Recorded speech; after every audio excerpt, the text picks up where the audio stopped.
in front of the camera. Not in front of the camera. Sir. Prime Minister, over here.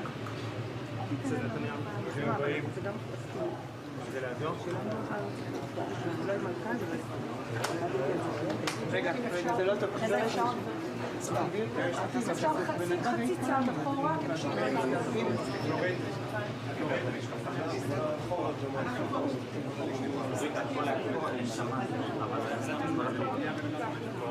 לעבור צד.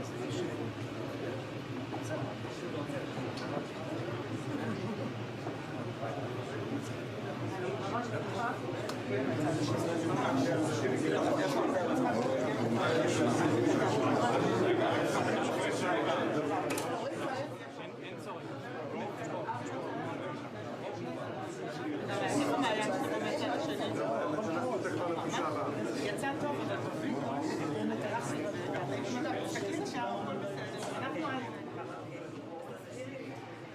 אמרתי, לא עם הגב.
היושב-ראש, זה קצת יוצא מצד שני, לא, צד שני.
Mr. President, Amir Khan, Speaker of the Knesset, my partner alone. Welcome to Jerusalem. Welcome to the Knesset. We've been longing for this day. Great honor. Thank you. It's our honor and pleasure. Thank you very much. You guys know each other. We know each other.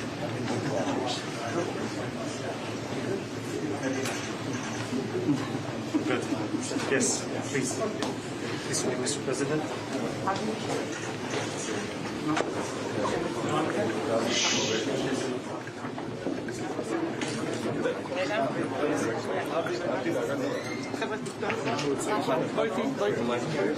Okay, okay, still. Video.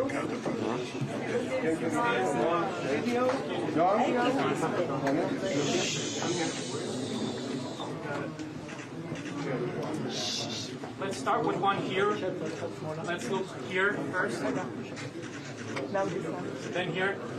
This one, Avi? And please here. Let's try again.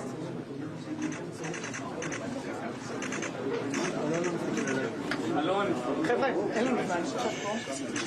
Now here, please, to Avi, everyone.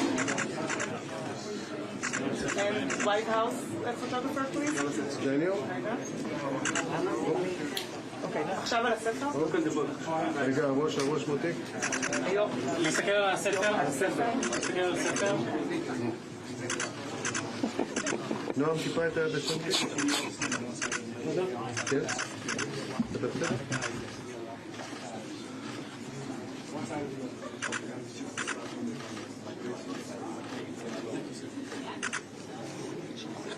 היד. Amen to that. We'll be here. Daniel, okay? I'm perfect. You want to lift it? I'm good. Yes, sir.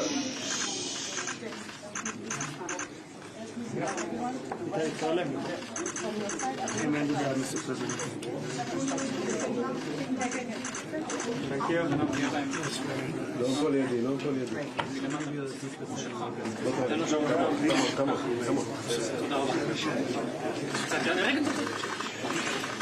אתה מלחיץ פה את כולם. אל תתערב. Thank you very much.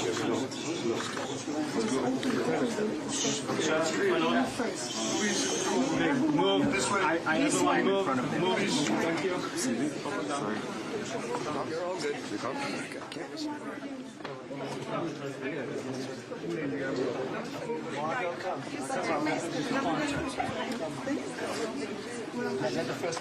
Daniel, White House counsel.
I met him. Yes, once.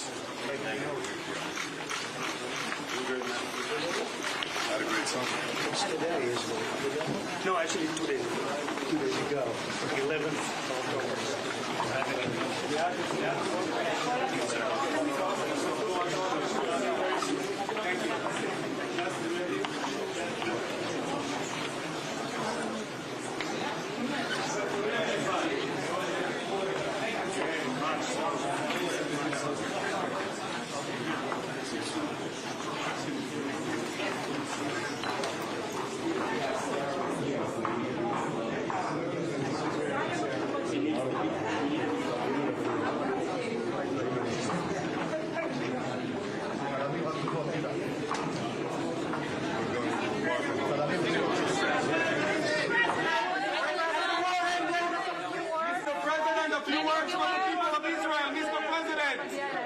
Mr. President, will Israel be able to renew the war if Hamas isn't disarmed?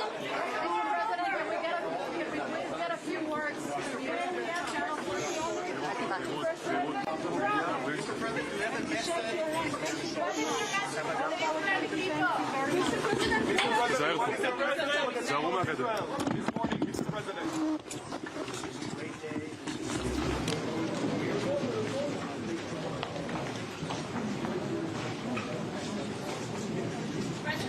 What would happen if Hamas does not comply with the... What would happen?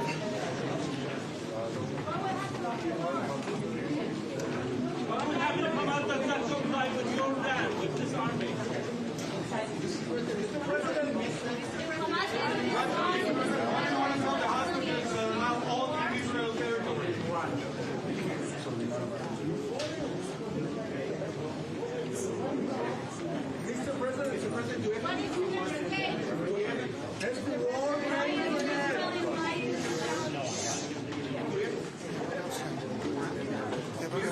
Is the war now officially over? Yes. Do you have any message, Mr. Will Israel not be able to renew the war if Hamas isn't disarmed? Thank you.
להגיע. מה מציקה לי היום?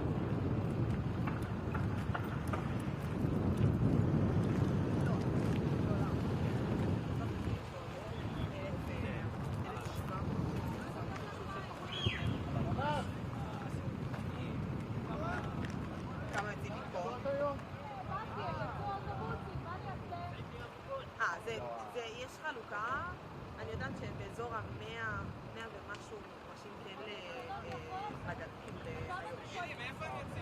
אבל יש גם פה, יש גם כמה לעזה, זה חלוקה, אבל בכל מקרה גם שיקולים אחרים וגם שנייה זה לא כולם יגורשו לאיו"ש, לא. ערוץ 14 פשוט לא היה פה בשידורים לשבתות, אני לא יודע שזה אנשים.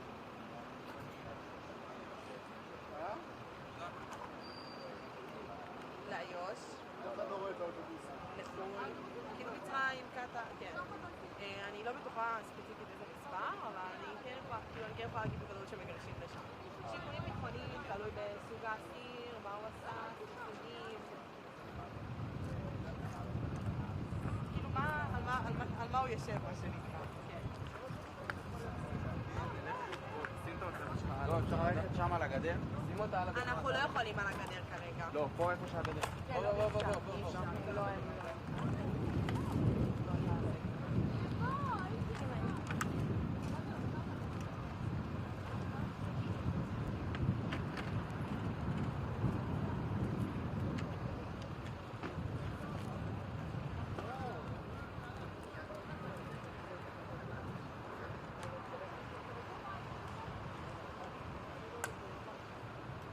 נתנו לי בכלל איפה להתחבר בלייב.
בלייביו אני רואה את האוטובוסים.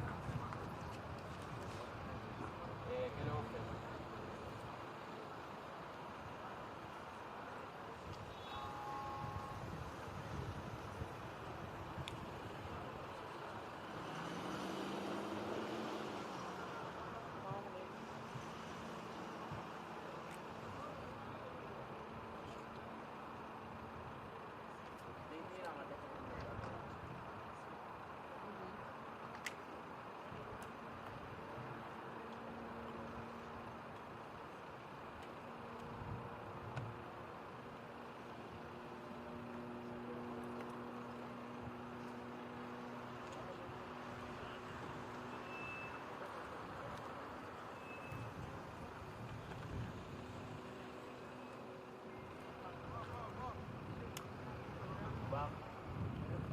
כן, מקבלים?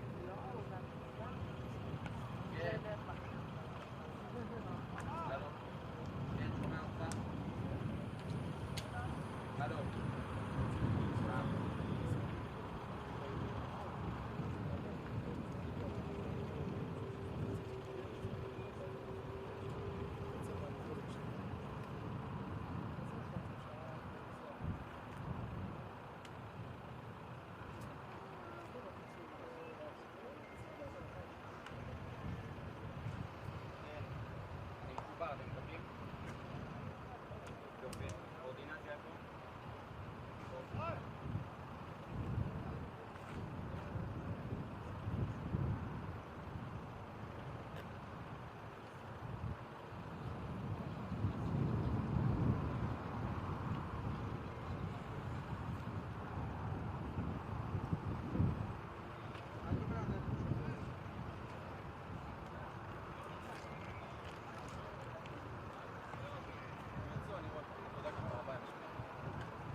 נשמע?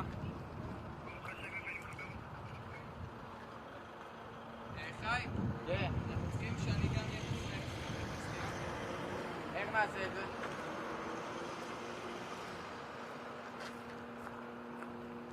בוא ניקח את זה רגע, אולי שאני אעזור. ככה מיקרופון. תקשיב, אני מדבר שנייה, ואז אני אומר אפשר לראות, ואז אתה תעבור אליהם, בסדר? אליה פה. אתה רואה אבל את האוטובוסים? מיקרופון, רגע.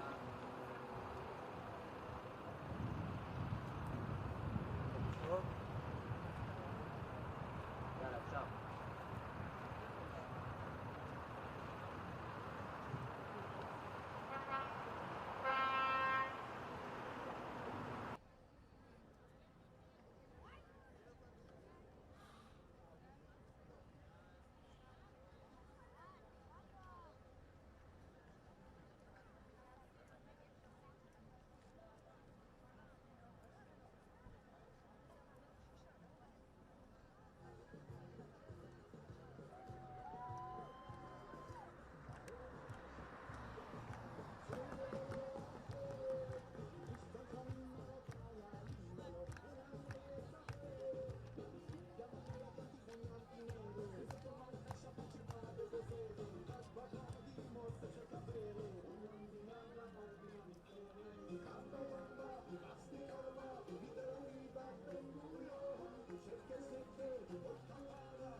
עולם יפה, פחות עצוב ממשהו כזה.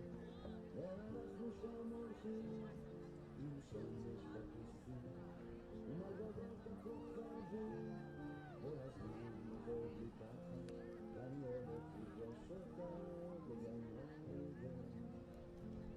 תודה לכם קצת הולכים, כי כל כך מגיותה, היא מגניבה בתוך הכל. ושמי בסמיכה, והיא לקחת אותי ואומרת לי מה יקרה מה שרצית, והיא מעט השתתפויה של עצר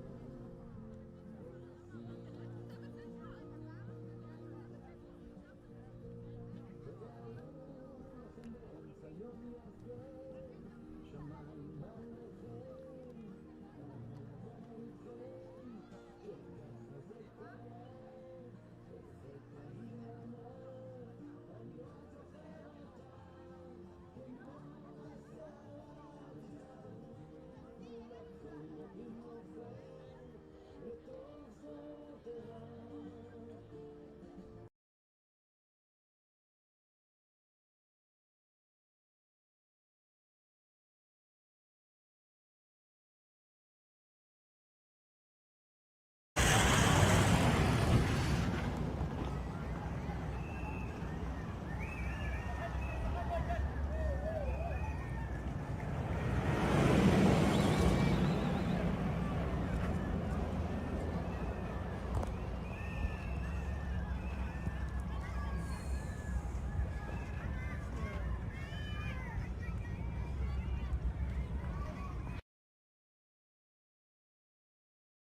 חברי הכנסת והקהל מתבקשים לקום.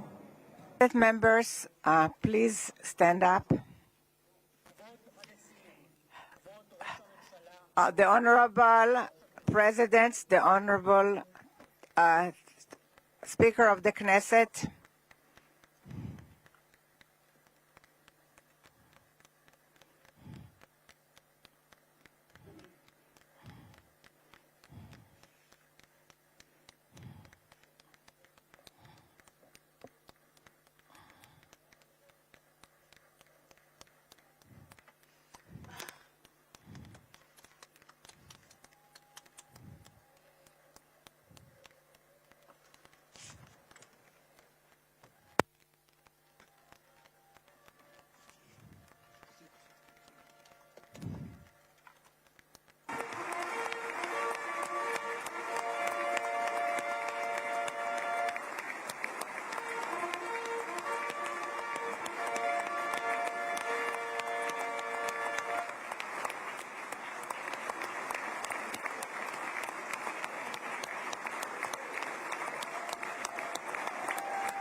Edelson there on the balcony.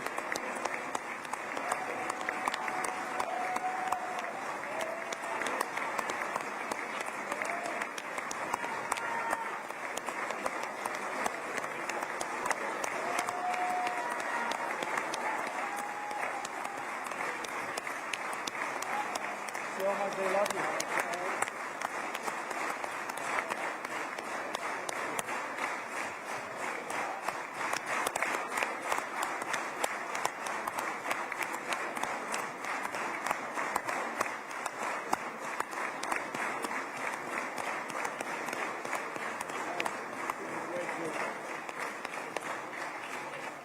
נא לשבת. Please sit down.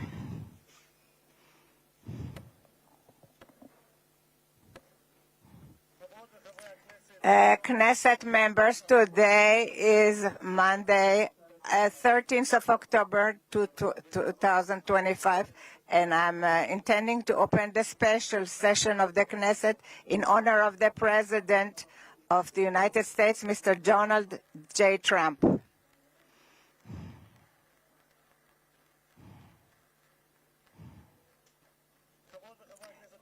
Dear Knesset members, I would like to remind you that this is a special session, and therefore there will be no disturbances, and whoever will disturb the session will be expelled from the session.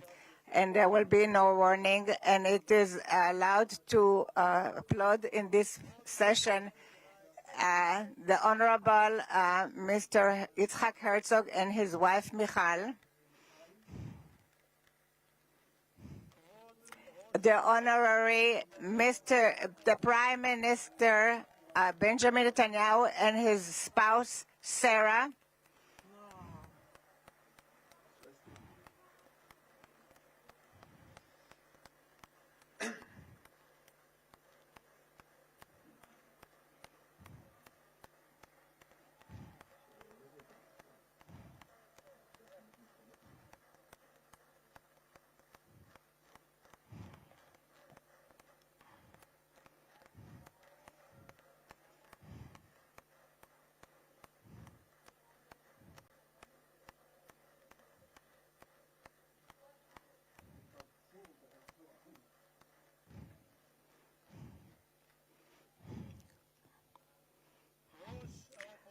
the head of the opposition, Mr. Lapid and his wife Lihi, ministers and Knesset members,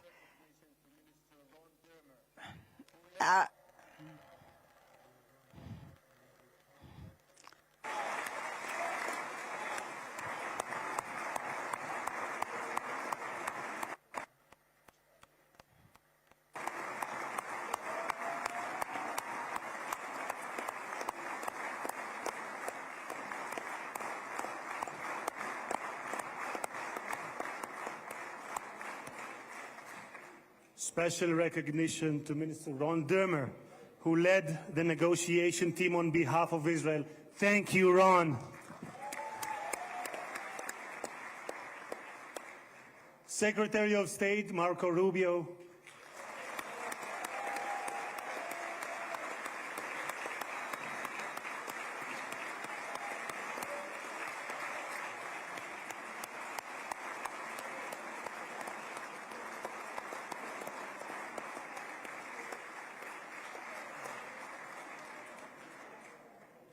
Secretary of War Pete Hegseth,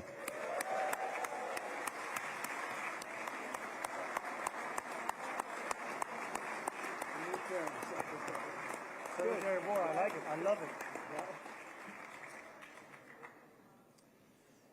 Chairman of the Joint Chiefs of Staff, General Dan Kane,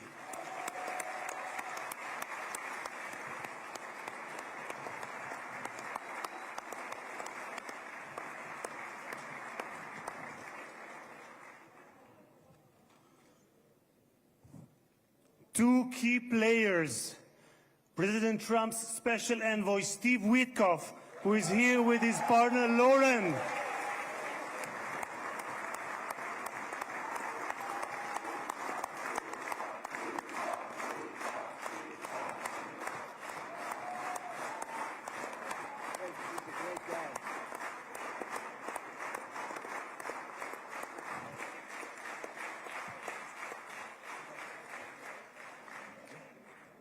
and Jared Kushner, who is here with his wife Ivanka.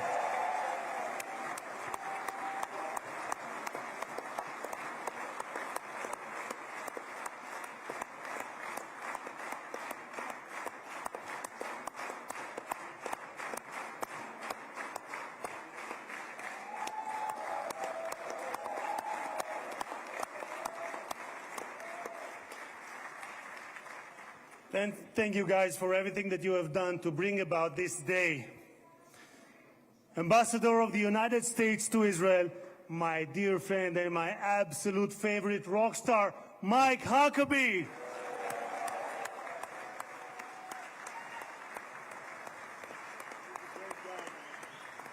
you have Janet? I don't see Janet. Janet's not in. Janet's not here. Okay. שגריר ישראל בארצות הברית, יחיאל לייטר.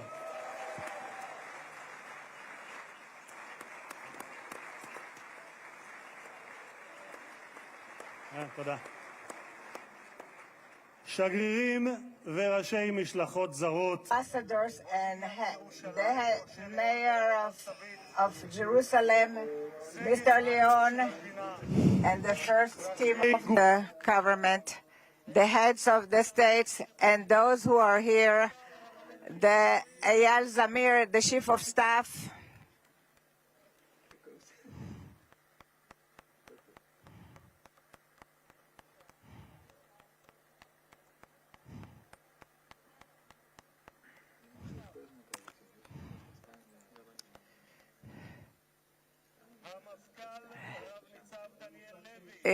the head of the police, Daniel Levy.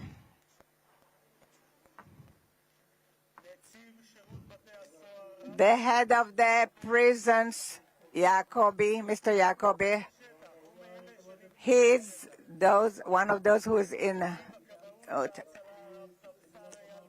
Mr. Eyal Kaspi, the head of the fire.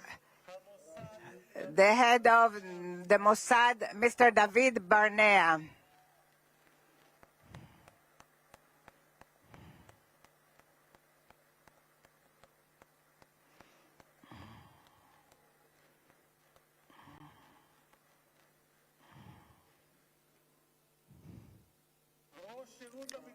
The head of the General Zini, the head of the General Security. Great success to you.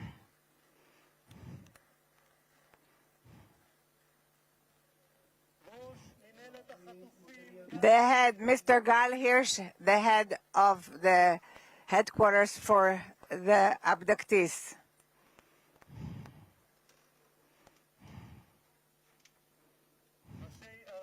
mayors and the local authorities, the chairman of the Knesset who brought about a visit in 3 days, which usually takes 3 months, Mr. Itzik Edry, the secretary of the Knesset, the legal counsel of the Knesset, and the head of the Knesset, members of the management of the Knesset, families of the bereaved, families of the abductees.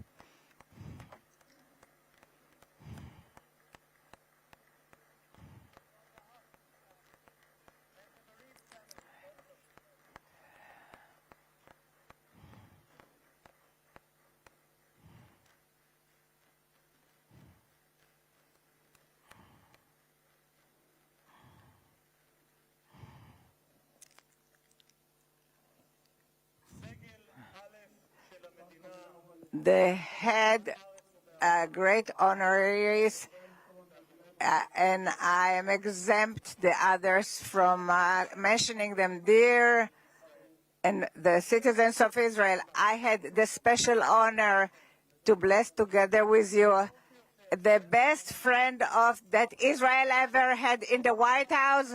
Welcome to Israel. Welcome to the Knesset, the President Donald J. Trump.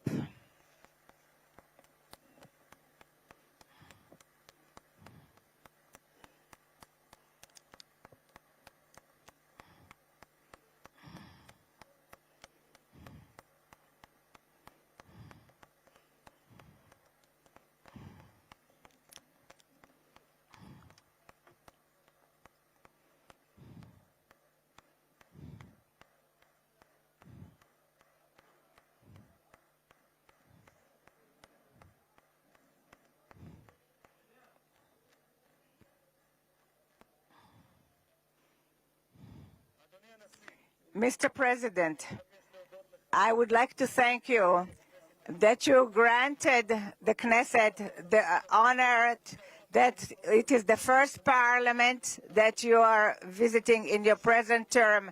In the Jewish tradition, we are used to bless you, the one who gives us the honor. Thank you very much, Mr. President, President Trump. Honorary President, 2,000 years ago, we were exiled from our homeland, but in all the diaspora that we lived by, we never forgot Jerusalem, the beating heart of the Jewish people, since it's for which we prayed for year after year. And 7 years ago, it was you, President Trump, that in the name of the United States, you recognized Jerusalem as the capital of Jerusalem. You executed a promise that many other presidents promised. You transferred the embassy to Jerusalem. Thank you very much, President Trump. Thank you very much, President Trump.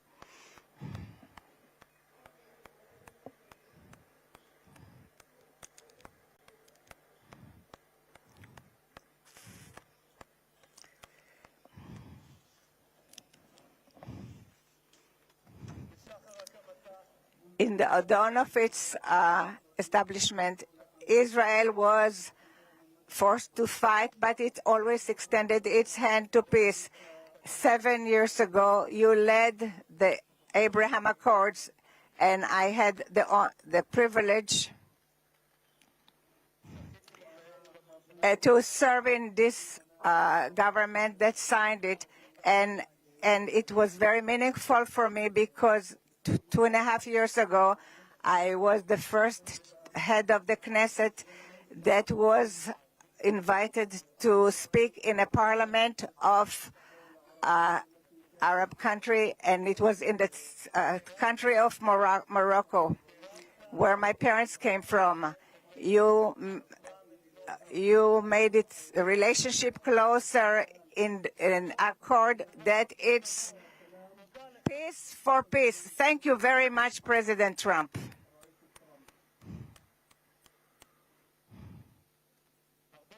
Many years before your first term, already in 2011, you identified this danger of nuclear Iran. Our nation's national security interests. We can't allow Iran to go nuclear. איום על ארצות הברית משמעו איום על העולם החופשי כולו. העקבית ששמה את Your continued that you put America first, but not America alone. Do you brought with you to the White House in your 2 terms 4 months ago after Prime Minister started Rising Lion, you started the Midnight Hammer, which was a very brave action that there was nothing like it until you arrived at the White House. Thus, Mr. President, you prevented a nuclear holocaust that Iran wanted to bring about to the world.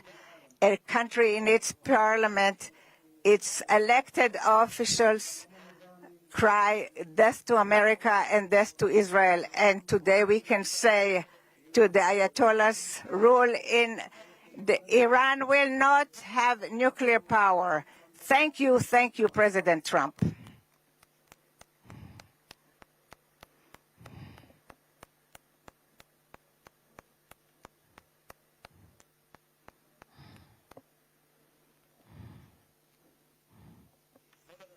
Mr. President, today the Jewish people are ending the holiday of Sukkot, and tomorrow it will be Simchat Torah. And 2 years ago in Simchat Torah, it was the most difficult day for the State of Israel since its establishment and for the Jewish people since the Holocaust. Many times I came with many visitors to the area of the slaughter, and I saw the horrors. And few weeks after the 7th of October, I accompanied Jared and Ivanka who came to those difficult areas. We saw what we were in Kfar Aza, and we saw what we hope that we will never see again, horrible sights of pogroms, children, men and women, the elderly, they are no longer there. The Satan not only murdered and raped and many of our brothers and sisters, he also abducted the live and the dead. And since then, this has been the longest and the most just war. This wound of our brothers in prison has been when all the nation of Israel has been in pain of the families of the abducted until this morning. For 2 years, in the gallery where the guests are sitting, we had photos of the hostages. But this morning, towards this historical day, we were able to remove the photos, and I will do something spontaneous, and I will remove the pin that I received from Tzvika Moore. I am removing it because a minute ago I spoke to Tzvika Moore's brother, and they are celebrating this unification. Thank you so much, President Trump. Thank you so much, President Trump.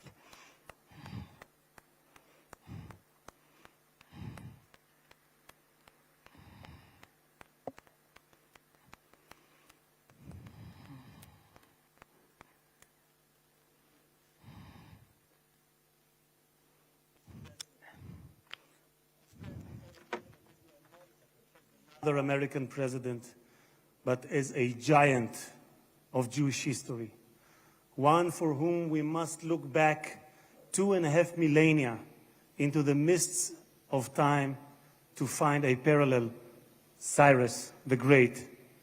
You, President Donald J. Trump, are a colossus who will be enshrined in the pantheon of history. Thousands of years from now, Mr. President, the Jewish people will remember you. We are a nation that remembers. Far from being a local struggle, what we are witnessing is a global struggle, a global battle between the forces of extremism, radicalism, and fundamentalism, and those of freedom, liberty, and democracy. What the world needs now is not appeasers who feed the crocodile in the hope that they will be eaten last, like the kind we have seen recently at the UN General Assembly. And by the way, President Trump, your team has checked the teleprompter. It is working beautifully. What the world needs now are more leaders who are brave, resolute, strong, and bold. The world needs more Trumps.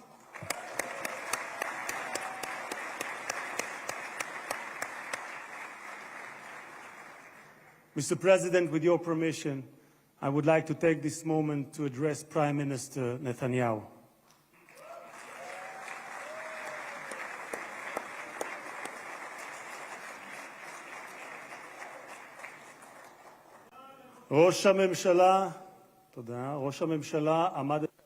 Mr. Prime Minister, you,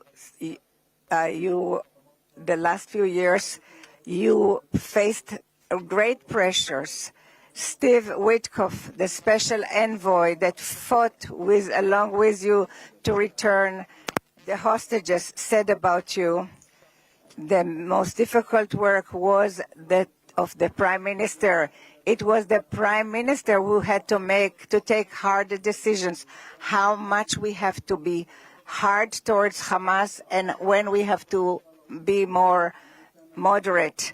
But the truth now that looking backwards, we wouldn't have reached this point if the Prime Minister Netanyahu wouldn't have acted the way he acted.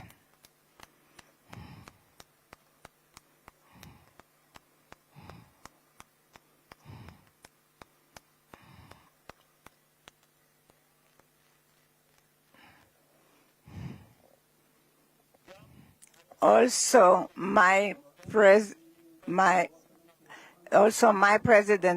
Trump believes that the Prime Minister Netanyahu made hard decisions, and there were people who would have been less brave who wouldn't have made these decisions. We are here today because the Hamas did not have an alternative. So says Witkoff. The pressure was great, and therefore we progressed immensely, and this is what brought about this agreement. This is what the envoy Witkoff has stated. Mr. Prime Minister, yesterday, on his way to Israel, the President Trump, that you are the right person at the right time, and I'm proud to say here in front of the whole world that thanks to you, we achieved the great things that we have achieved. Thank you so much, Mr. Prime Minister.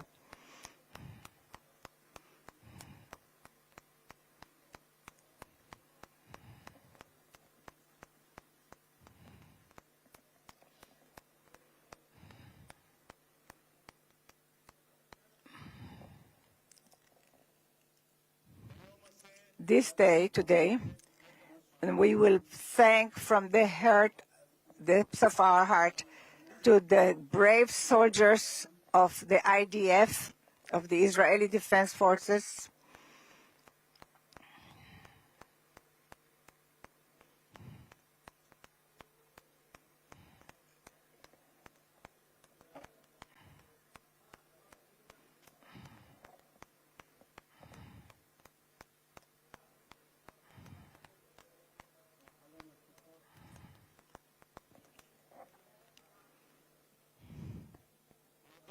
we will thank to the IDF brave soldiers who fought like lions and endangered their lives.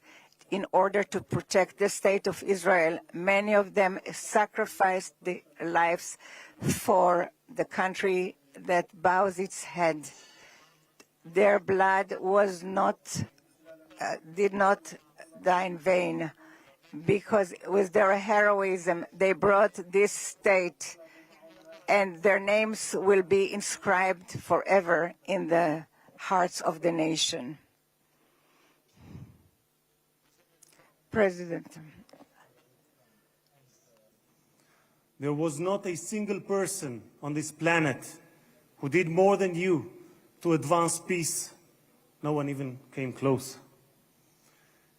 Your election to the presidency marked a turning point, not only for the United States, but for the entire world.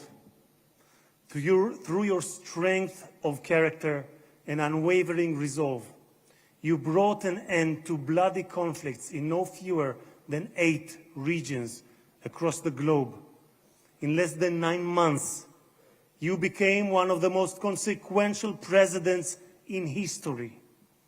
You saved countless lives that would have been lost without your leadership. And as our sages teach, whoever saves one life, it is as though he has saved an entire world. You have proven that true peace is achieved through strength, and that only those who are prepared to use force in the present can prevent the need to use it in the future. Mr.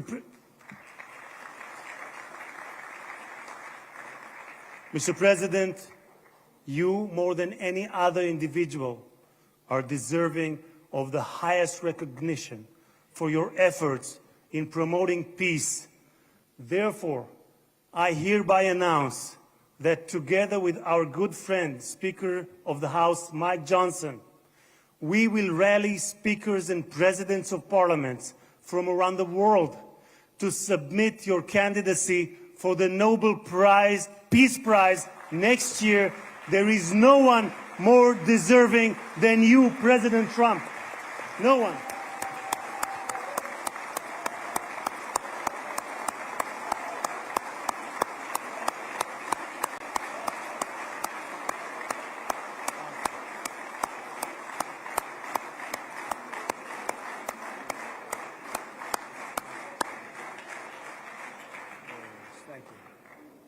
אדוני הנשיא, אנחנו ניצבים בפני ההיסטוריה ברגע... Mr. President, we are confronting history. It is a very exciting day for the citizens of Israel, a day that we all wished for. In the Jeremiah, it says that from when we hear your cry, there will be a wage for your and they will return from the country of the enemies, and the sons returned to their borders, to their land. The book of Jeremiah. I want to wish all the hostages how happy we are and how good it is that you are back home. The President Trump, who will give us that the God Almighty will bless you, your family, your country, and all those who are dear to you, and will make America. And may God bless the state of Israel. תודה רבה וחג שמח.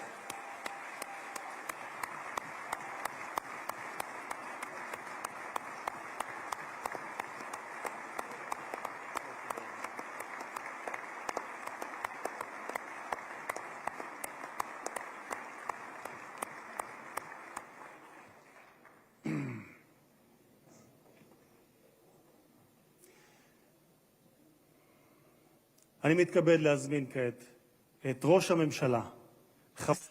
I'm inviting now Mr. Benjamin Netanyahu, the Prime Minister, to say a few words.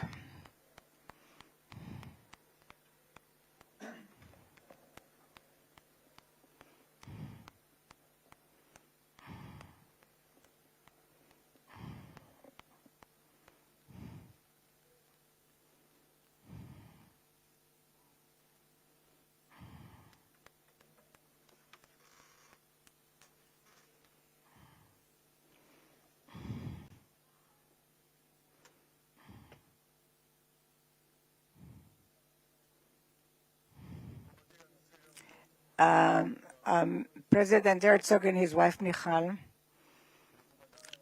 and the great honorary guests, and headed by our great friend, the President of the United States, President Donald J. Trump.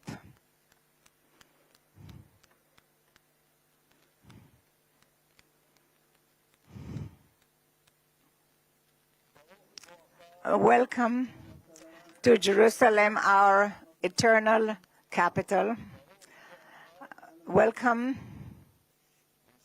to Israel in this moving day, exciting day that will be inscribed in the history, on the annals of Israel, and you too, Mr. President, will be inscribed in the history of our nation, and you are already inscribed in the history of the world. And we remember our friends. We know your part, your important part, and the determined part of the return of the hostages in this day, when we were informed today, an hour ago, that all our live hostages returned back to us. What excitement.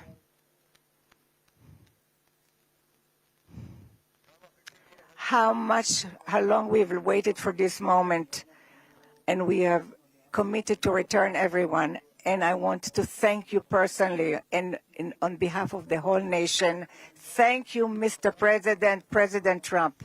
Thank you, Mr. President.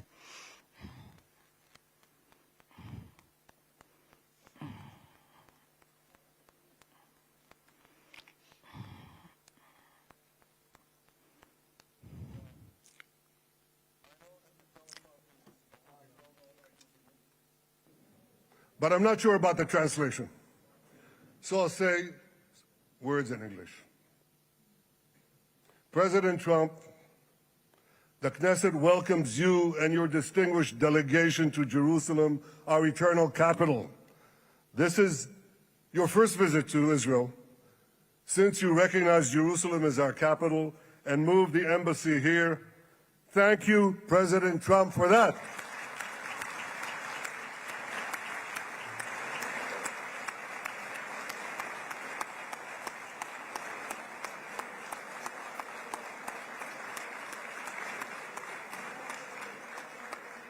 There are many other reasons to thank you since your last visit here.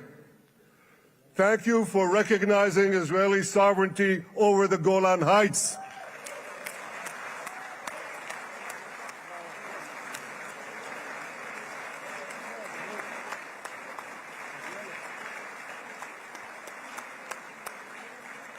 Thank you for standing up to the lies against Israel in the United Nations.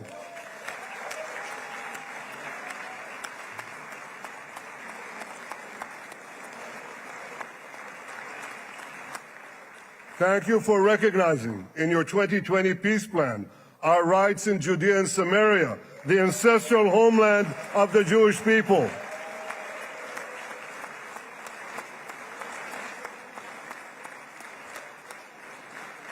Thank you for brokering the historic Abraham Accords. Abraham, Eskemei Avraham.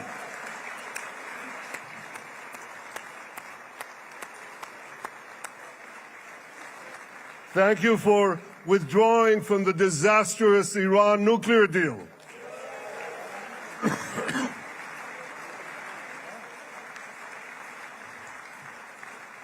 Thank you for supporting Operation Rising Lion and for your bold decision to launch Operation Midnight Hammer. Boy, is that, you got to hear this.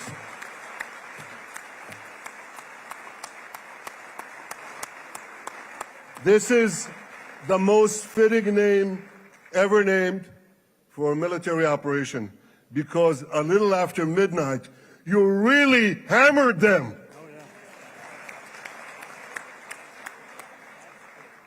My friends, this is only a partial list. but it's enough to affirm what I've said time and again. Donald Trump is the greatest friend that the state of Israel has ever had in the White House.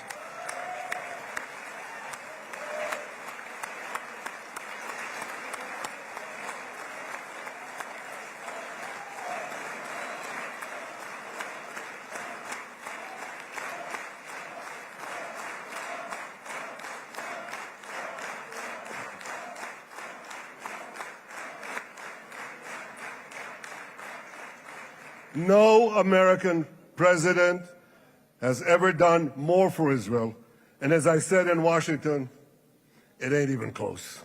It's really not a match. Mr. President, today we welcome you here to thank you for your pivotal leadership in putting forward a proposal that got the backing of almost the entire world. A proposal that brings all our hostages home.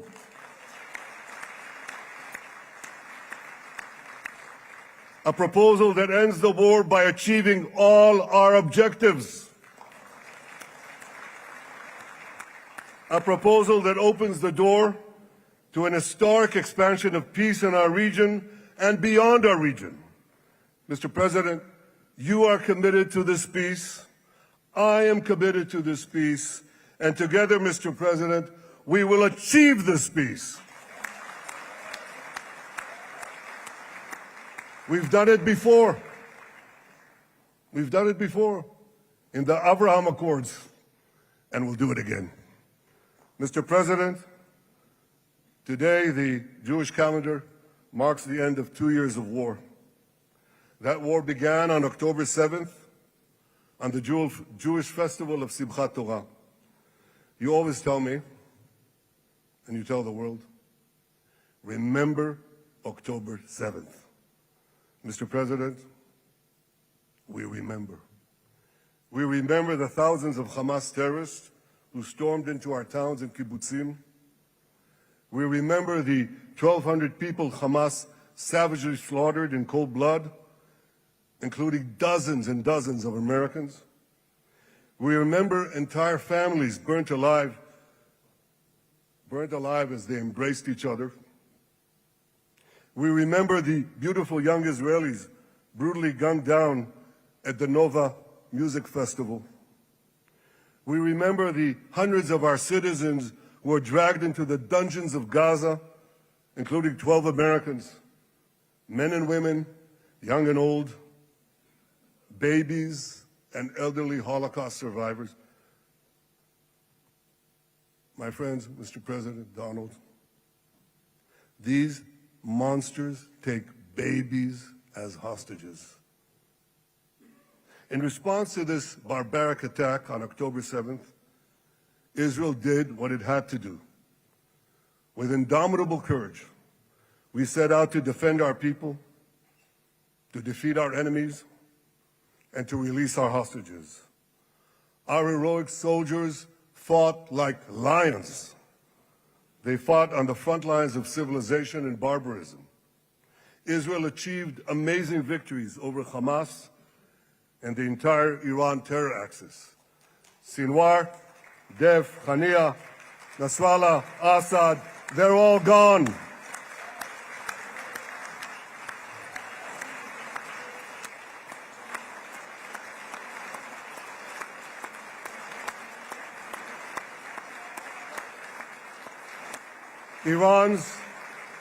Iran's nuclear weapons and ballistic missile program, with your enormous help, Mr. President, rolled back. Half the Houthi leadership wiped out. But the price of this victory, the price of these victories, has been heavy. Nearly 2,000 of Israel's finest were lost, nearly half in battle. They left behind parents, spouses, siblings, and children. Their love and laughter, their promise and potential were lost forever. To the families of our fallen fighters, many of them are here, I say, I know the depth of your pain. I know the inconsolable grief that will accompany you for the rest of your lives. The State of Israel bows its head in eternal gratitude to our fallen heroes. Because of these heroes, our nation will survive. Because of these heroes, our nations will thrive. And because of these heroes, our nation will have peace. Mr. President, thousands of our brave soldiers were also wounded, suffering terrible blows to body and soul. Brave soldiers like Ari Spitz. Ari is an American. Ari is an American Israeli who was injured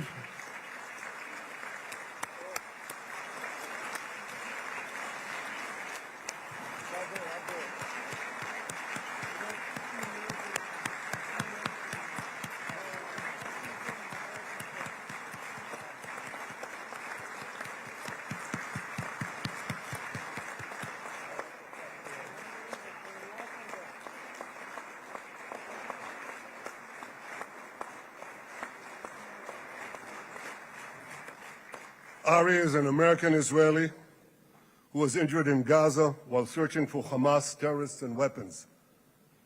2 of Ari's comrades were killed in this action, and 10 were injured. Ari was presumed dead, but made a miraculous recovery despite losing 3 limbs. Ari, stand up for a minute alone. Stand up. There you go. There. Ari, you are the spirit of Joshua. You are the spirit of David. You are the spirit of the Maccabees. You are the spirit of Israel. I salute you. We all salute you.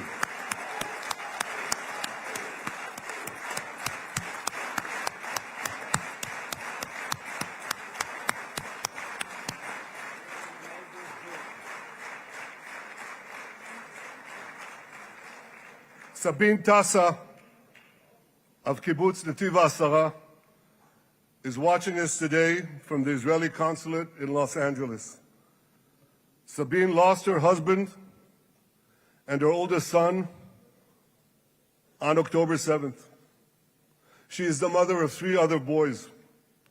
2 of them, Koren and Shai, witnessed their father jump on a Hamas grenade to save his 2 sons.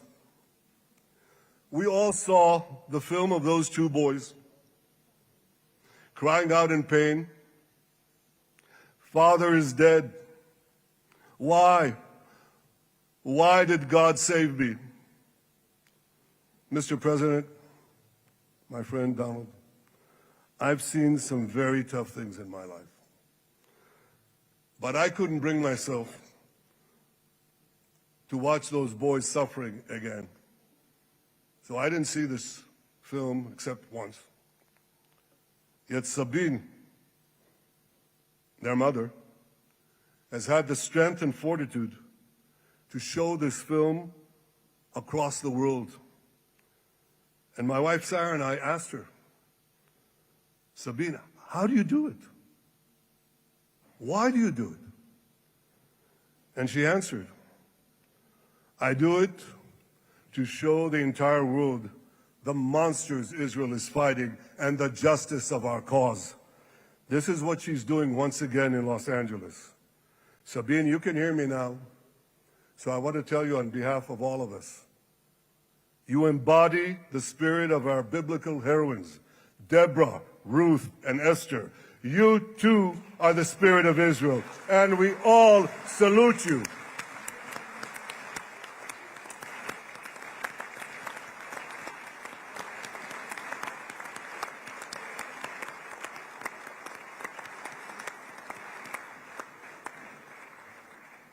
Mr. President, you asked me on our many conversations during the 12-day war with Iran, you asked me, how are the people holding up? And I said to you, our people are strong.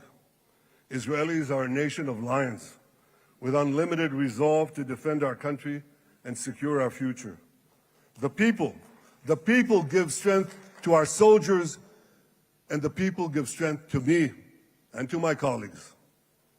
The Jewish people have risen from the ashes time and again, but when we formed the State of Israel and the Army of Israel, we pledged never again would be defenseless against our enemies. And that resolute strength not only assures our survival, it assures our future, it assures peace. We have paid a high price for this war, but our enemies now understand just how powerful and just how determined Israel is.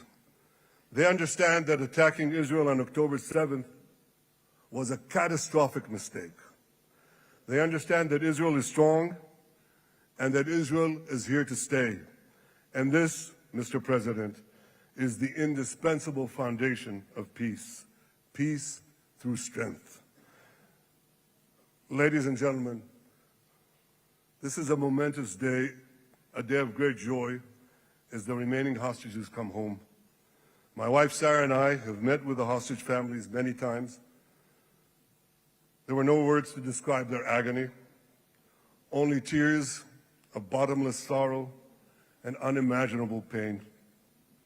At the beginning of the war, I promised to bring all the hostages home.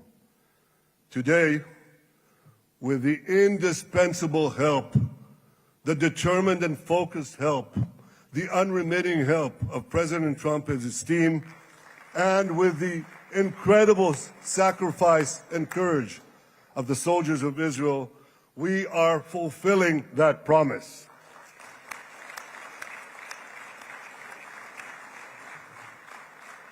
It has been a long journey to get here. In the first week of the war, our brave soldiers put military pressure on Hamas, and the international community put diplomatic pressure on them. This enabled us to secure the release of over 100 hostages. In heroic rescue attempts behind enemy lines, Israel's special forces rescued 8 live hostages and brought back the remains of dozens more. But as time went on, we all know what happened. The diplomatic pressure was turned on its head. More and more governments bought into Hamas's false propaganda. More and more governments succumbed to anti-Semitic mobs in their own countries. They just turned on Israel. They called for us to surrender to Hamas demands, just leave Gaza immediately, they said, end the war without committing to disarm Hamas, without committing to demilitarize Gaza. Had Israel succumbed to those demands, not only would Sinwar, Nasrallah, Assad, and Iran's missile and nuclear program remain intact. Not only that, because in no time, the Hamas killers would be back on the border fence, ready to repeat the horrors of October 7th again and again, as they vowed to do. But just at that point of maximum pressure on Israel, a man named Donald J. Trump was elected President of the United States.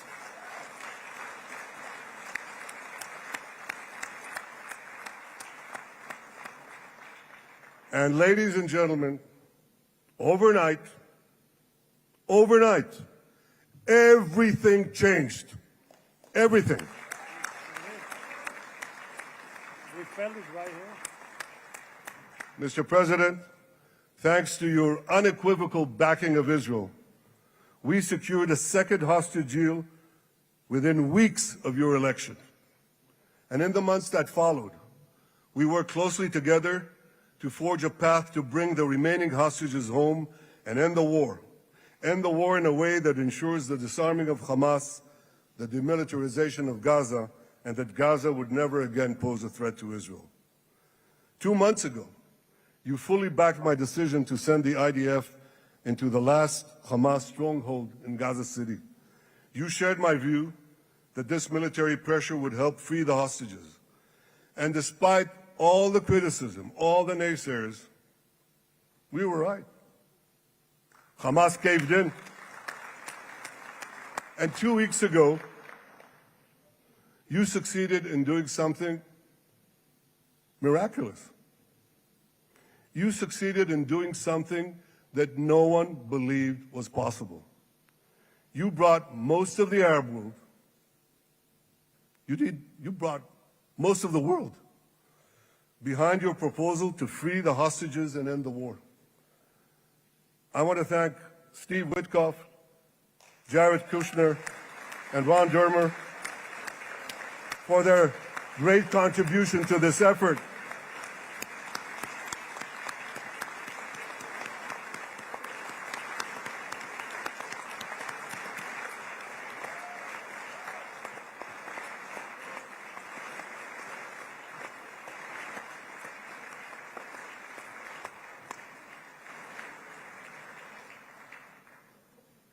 And I want to thank our negotiating team.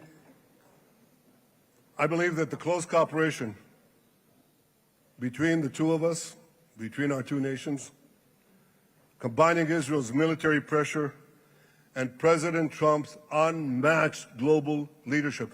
I have to tell you, I've seen a lot of American presidents. I've seen them all in the time that I've been here, and I've been here quite a lot of time.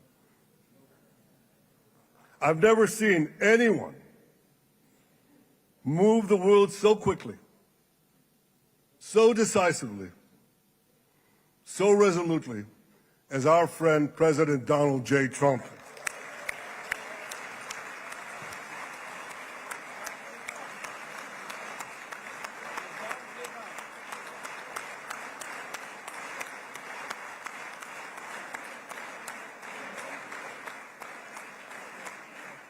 With our military pressure and President Trump's global leadership, we achieved this historic moment. It's a moment of indescribable joy as our nation embraces our sons who are coming home. Mr. President, this week, Jews around the world are going to read the book of Ecclesiastes, Kohelet, in the Bible. The Bible has many miraculous moments. One of them was your decision to bomb Fordo. I think it was a pivot of history because it wasn't meant only to bomb Fordo. That action and your previous action of taking out Qasem Soleimani, the architect of death, I think that changed the balance of power in the world. You brought America back again to the driver's seat.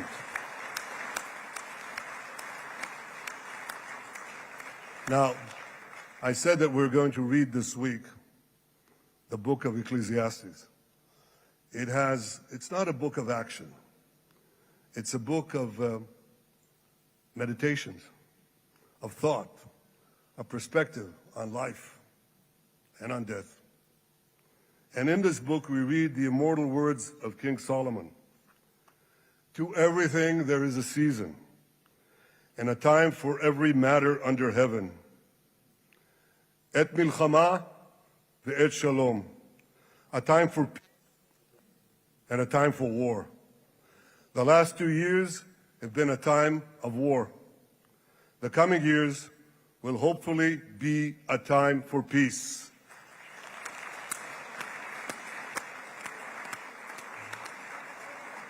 Peace inside Israel and peace outside Israel.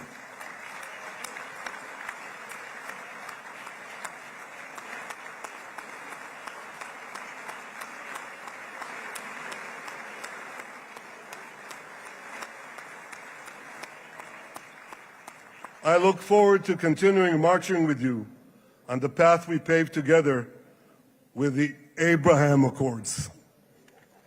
Under your leadership, we can forge new peace treaties with Arab countries in the region and Muslim countries beyond the region. Abraham's children will work together to build a better future, a future that will unite civilization against barbarism, light against darkness, and hope against despair. And my friends, I believe that with President Trump's leadership, this will happen a lot faster than people think.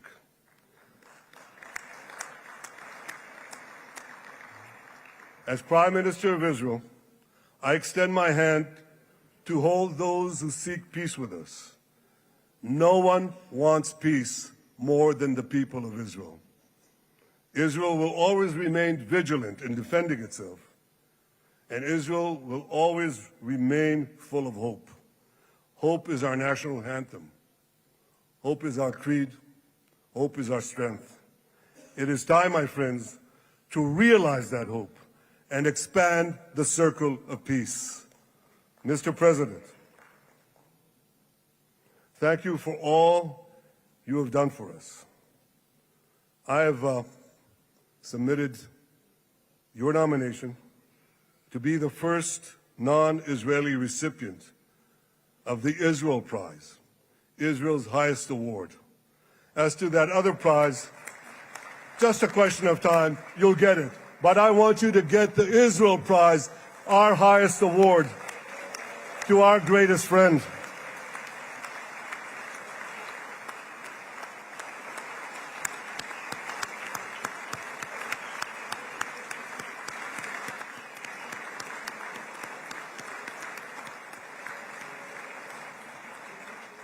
When others were weak, you were strong. When others were fearful, you were bold. When others abandoned us, you stood by our side. On behalf of the government and people of Israel, I thank you for your extraordinary friendship. Thank you for helping bring our hostages home. Thank you for supporting Israel's march to victory. Thank you for paving a path to peace. מכובדי נשיא ארצות הברית, ידידי דונלד. Honorary President, welcome to Israel. Welcome to Jerusalem. Welcome in this exciting day that brought us to this day.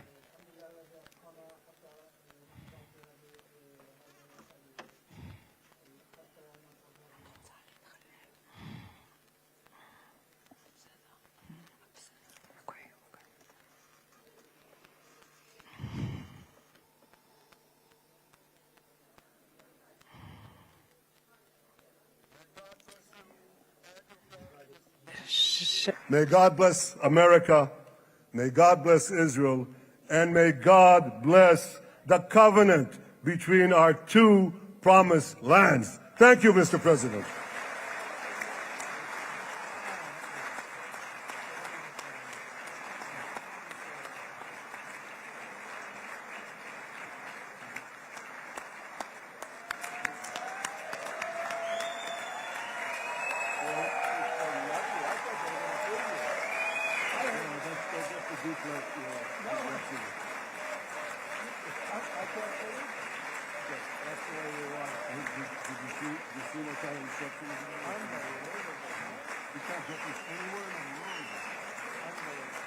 But you'll get it in the morning. Thank you.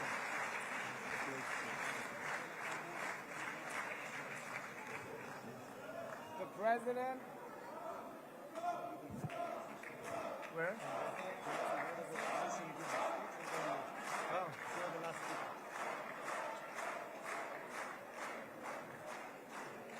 Come on up, opposition. Come on, opposition. Yeah, okay.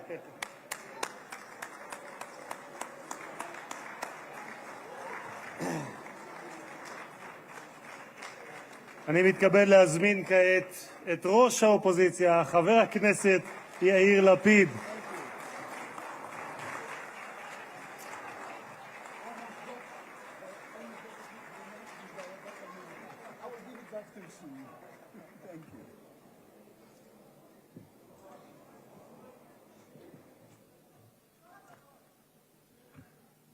Mr. Speaker, members of Knesset, ministers, President Herzog, Prime Minister Netanyahu, distinguished guests, Your Excellency, President Trump. For 2 years, we waited for this moment. 2 years of sleepless nights, 2 years without air in our lungs. Our eyes are filled with tears today, our hearts are filled with gratitude, our children are coming home.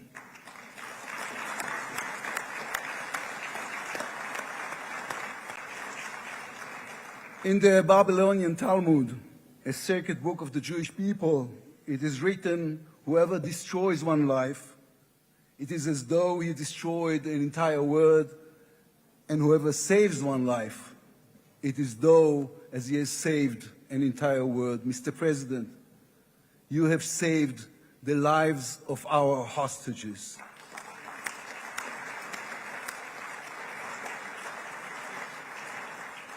But you saved so much more. You have saved the souls of the bereaved whose loved ones now will be brought home for burial. You have saved thousands of soldiers who will now not fall in battle. And you have saved millions from the horrors of war. You have saved more than one life, and each life is an entire world.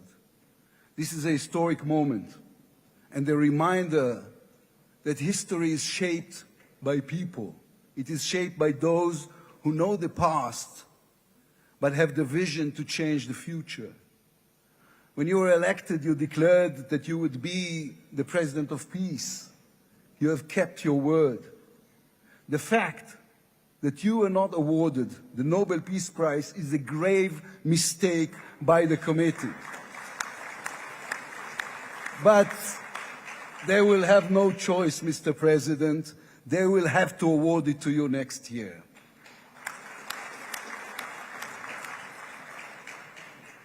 Peace will not come by waiting.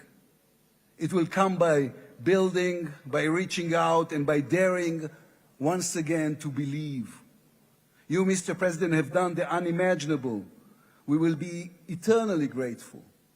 But we also need to take responsibility. The destiny of Israel will always be written by the people of Israel. We must now prove ourselves worthy of what has been achieved. From its founding, Israel has said to the world that our strength, our power, rest upon our values. Israel is the strongest country in the Middle East because we are the only democracy in the Middle East. Because we believe in the principles laid in our Declaration of Independence, which says Israel will ensure complete equality of social and political rights to all its inhabitants, irrespective of religion, race, or sex. It will guarantee freedom of religion, conscience, language, education, and culture. It will safeguard the holy places for all religions. Those are our values. That is who we are as people, as a country. Our neighbors must understand one more thing about us.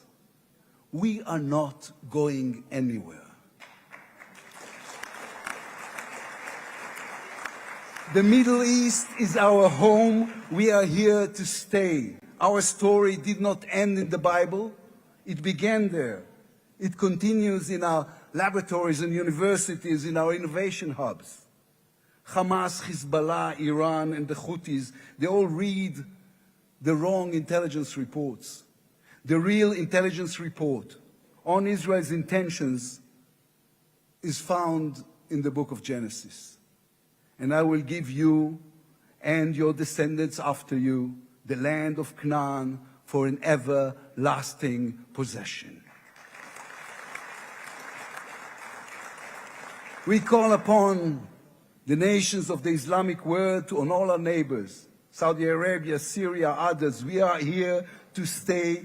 We can do great things together. Come and talk to us.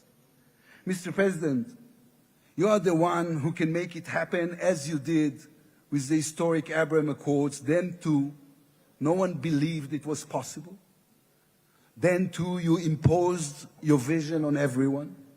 While others spoke of difficulties, you created opportunity. You can be the one to bring the next wave of peace. The people of Israel support this. They want this. We are ready. And you can later today in Egypt with your unbelievably talented team, my friends, Steve Witkoff, Jared Kushner, Marco Rubio, Pete Hegseth, forge a regional alliance that will change not only the Middle East, but the entire world. After 2 years of war, the peoples of this region should look around and ask themselves, whose situation is better? Those who chose the path of peace or those who chose the path of war? Those who invested in their people, in the education of their children, in science and education and technology, or those who invested in hate and in violence? From here I say to all those who demonstrated against Israel these past 2 years, on the streets of London and Rome, in Paris and in Columbia University. I do not represent the government. As you know, I am the leader of the opposition. And I tell you, then, you were deceived. You were deceived. Propaganda experts, funded by terror money, manipulated you. Now that the war has stopped, you have time and a chance to go and learn the facts. The truth is, there was no genocide, no intentional starvation.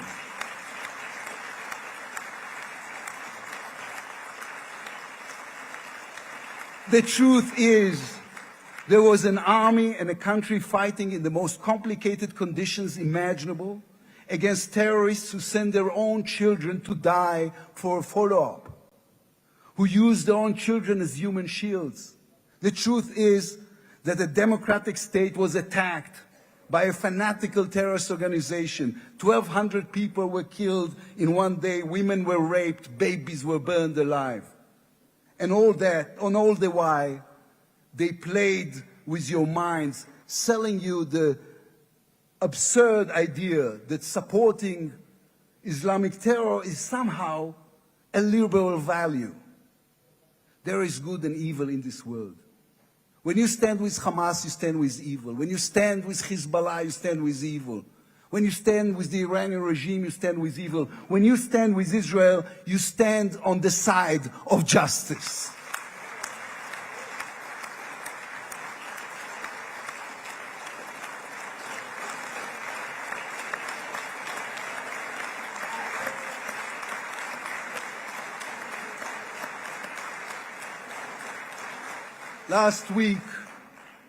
Last week I attended the 7th October memorial ceremony. An inspirational woman called Galit Dan spoke on stage. Galit had a daughter, Noya, a 13-year-old girl who was autistic like my daughter. And Noya was full of light. She loved Harry Potter. On that dark day, Noya was sleeping at her grandmother's, Carmela's house in Kibbutz Nir Oz. Carmela was 80 years old. Their bodies, grandmother and granddaughter, were found embraced. They were murdered together. On stage at the ceremony, Galit said a sentence that moved us all. We don't want revenge, she said. We want redemption. Today, the redemption begins. Israel has endured 2 terrible years on the battlefield and in the international arena. But in those 2 years, we also rediscovered our own greatness. We remember how good we can be. Our pilots who took control of the skies over Iran. Our industries leading the world in technology. Our civil society, which reached out to help every victim of the war. We will move forward toward a different future. Our heroic soldiers who saved us all will fold away their uniforms and rise as teachers and engineers, scientists and innovators, investors and small business owners. We will never be able to repay the debt to those who sacrificed everything these past years, to those who, as President Lincoln said, gave the last full measure of devotion. We can only be worthy of them, worthy of their sacrifice. Mr. President, allow me to speak also to the businessman in you, the deal maker who understands value. If there were one stock in the world I would invest in today, it is the State of Israel. If there were one nation that deserves unrestricted access to GPU chips, to AI and SMR technologies, to American markets, it is the State of Israel. Israel's future is intertwined with our eternal alliance, our strategic and moral covenant with our greatest friends, the United States of America. This war is over. We will always need to stay vigilant, to guard against those who seek our destruction. But the State of Israel is about to reinvent itself. The challenges ahead demand not only strength, but a new vision. It's time to take a new path, to be a nation that is advanced and thriving and peace-seeking. We have waited for this moment, for the end of the war, for the return of the hostages, for the chance to rechannel our grief and loss into the energy needed to rebuild our nation. Thanks to you, Mr. President. Thanks to our soldiers, our lions. Thanks to the millions of great Israeli patriots who filled the streets and the square and never, not for one moment, gave up on the hostages.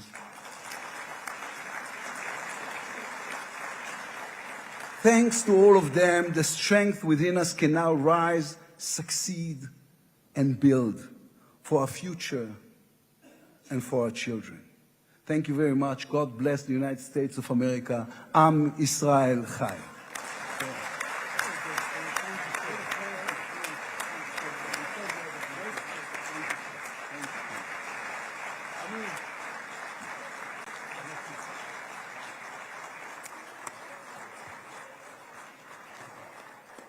אני מודה לראש האופוזיציה.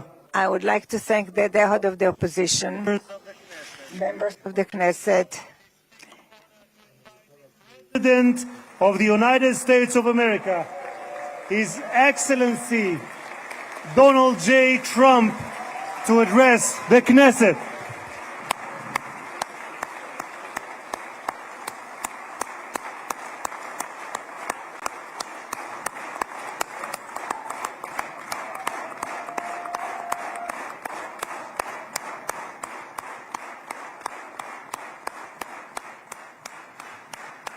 Thank you very much. Thank you.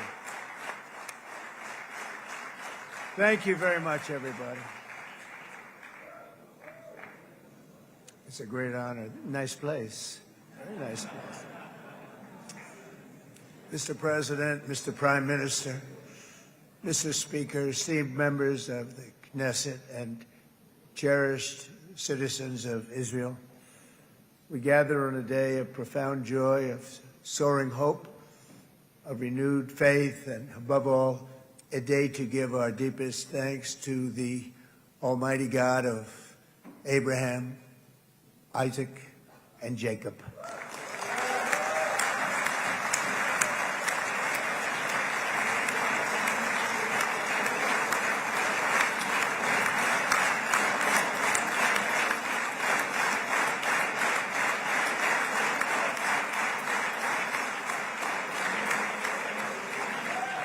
After 2 harrowing years in darkness and captivity, 20 courageous hostages are returning to the glorious embrace of their families, and it is glorious.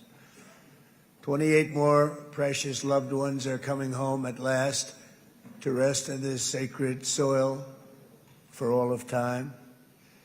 And after so many years of unceasing war and endless danger, today the skies are calm, the guns are silent, the sirens are still, and the sun rises on a holy land that is finally at peace, a land and a region that will live, God willing, in peace for all eternity.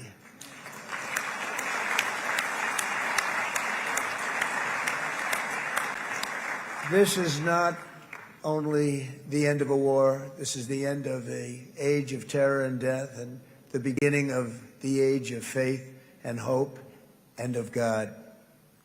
It's the start of a grand concord and lasting harmony for Israel and all the nations of what will soon be a truly magnificent region. I believe that so strongly.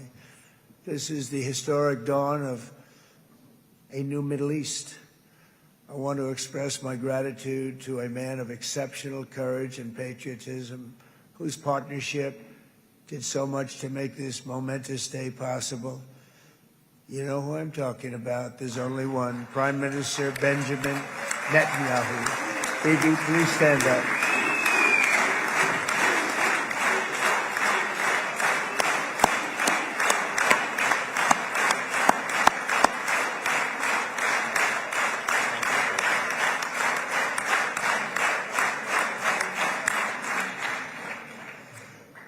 And he is not easy, I want to tell you.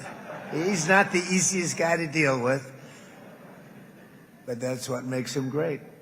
That's what makes him great.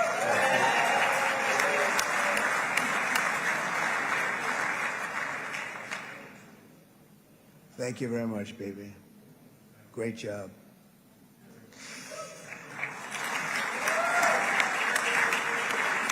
And let me also convey my tremendous appreciation for all of the nations of the Arab and Muslim world that came together to press Hamas to set the hostages free and to send them home. We had a lot of help. We had a lot of help from a lot of people that you wouldn't suspect, and I want to thank them very much for that. It's an incredible triumph for Israel and the world to have all of these nations working together as partners in peace. And it's pretty unusual for you to see that, but it happened in this case. This was a very unusual point in time, a brilliant point in time. Generations from now, this will be remembered as the moment that everything began to change and change very much for the better. Like the USA right now, it will be the golden age of Israel and the golden age of the Middle East. It's going to work together. I'd like to thank several great American patriots for their invaluable help in getting something done that almost everyone thought was absolutely impossible. We were wasting our time. So many people said, you're just wasting your time. But we weren't, because we had talented people working with us, and we had people that love your country, and frankly, people that love the region. They love the Middle East. I want to thank my friend Steve Witkoff.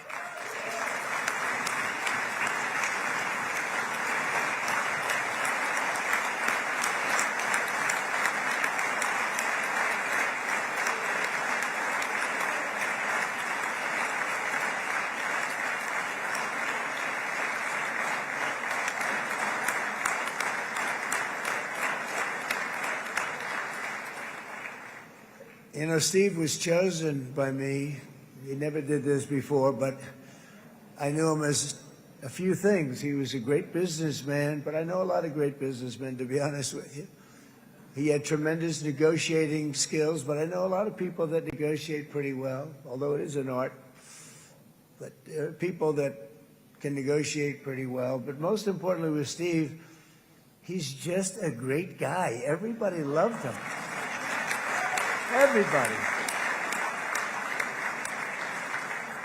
I mean, I know some negotiators that are so good, but you wouldn't have had peace in the Middle East. You would be in World War III right now with some of these guys.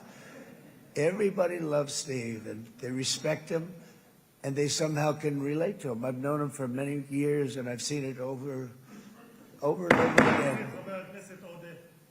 להוציא את חבר הכנסת עודה, להוציא אותו מהאולם, להוציא אותו מיד, החוצה, החוצה. Please expel this Knesset member. Please expel this Knesset member. Please expel Knesset member Kasif out of the hall.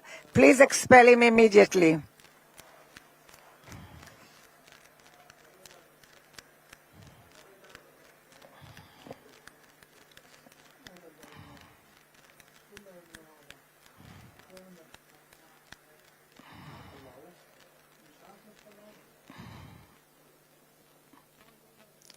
And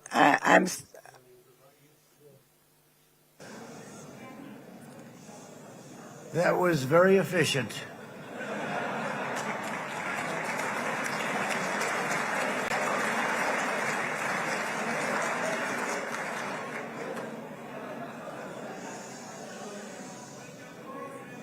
So back to Steve. He's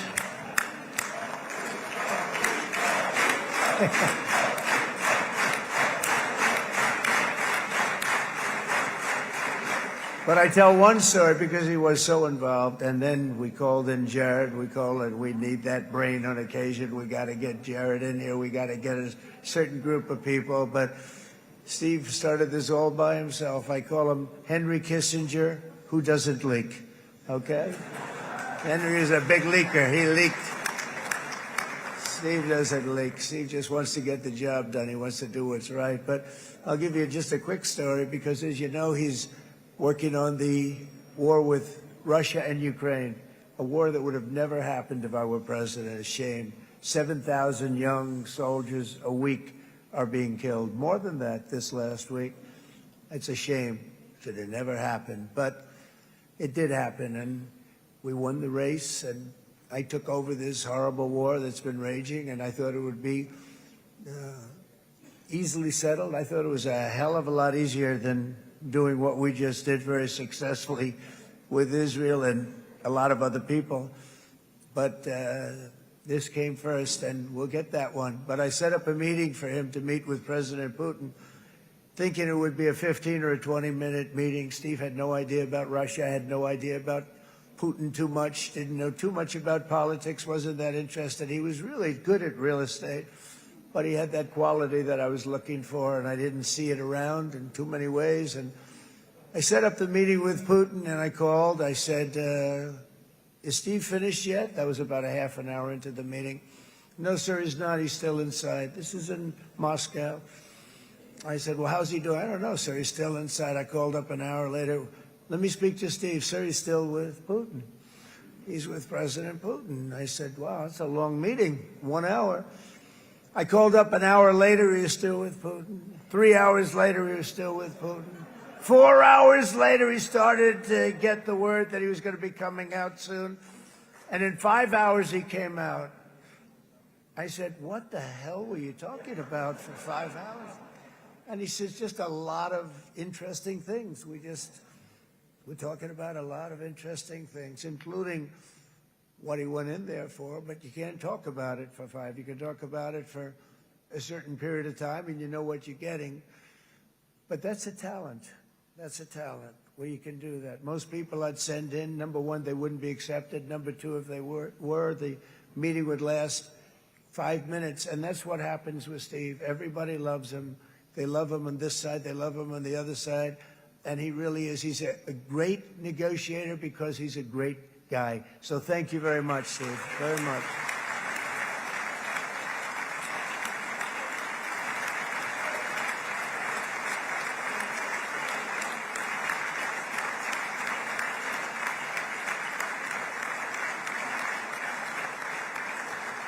And let me also give a very special thanks to someone who truly loves Israel. In fact, loves it so much that my daughter converted. My daughter converted. I didn't know this was going to happen. And Ivanka's here.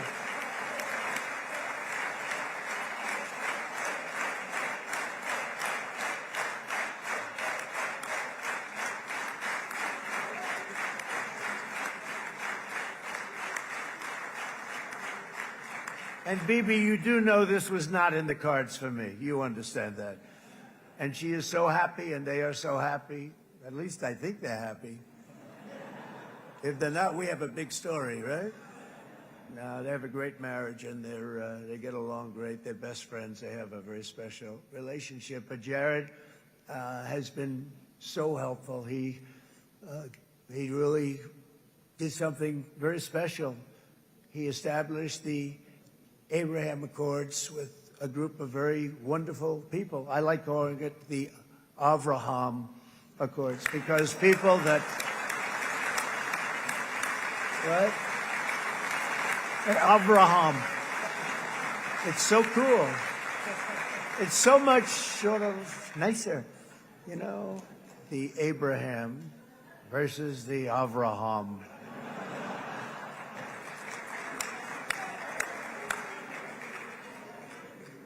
I just don't want to sound too sanctimonious when I do it, so, you know, I sort of split it up. This way we keep everybody happy. But we have some very great talent, and they have no excuses for anything that's taken place, because we had some unbelievably good people working on this. And then you're going to add a man named Marco Rubio, who is also here. That's right.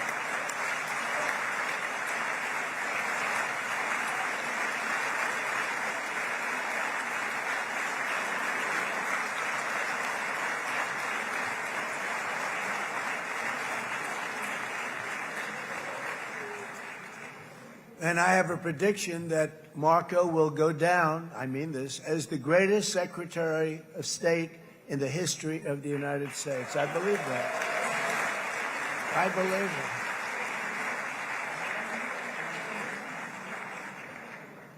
it. And he and I, you know, we really fought it out. You remember, he was tough. He was nasty. Who the hell thought this was going to happen, Marco, right? And now I'm saying he's going to go down as the greatest. He will.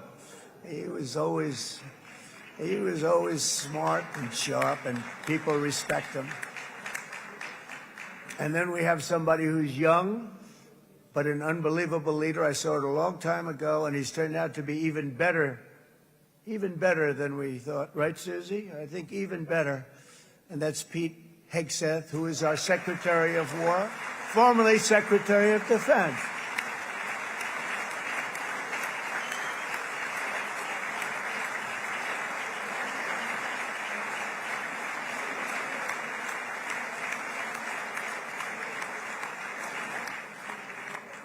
And as you know, we decisively won World War I. We decisively won World War II decisively. And everything in between and everything before it, we won everything. And then they had the brilliant idea of changing the name from war, you know, it was war, to defense. And with that went a certain thinking. And we fought in a very politically correct way after that. We always had the strongest military, and now we have a stronger military than we've ever had before. Because of my first term, I've totally rebuilt the military, every aspect of it. But we have, if you think, we settled 8 wars in 8 months.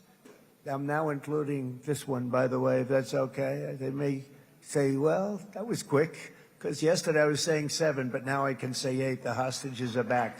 The hostages are back.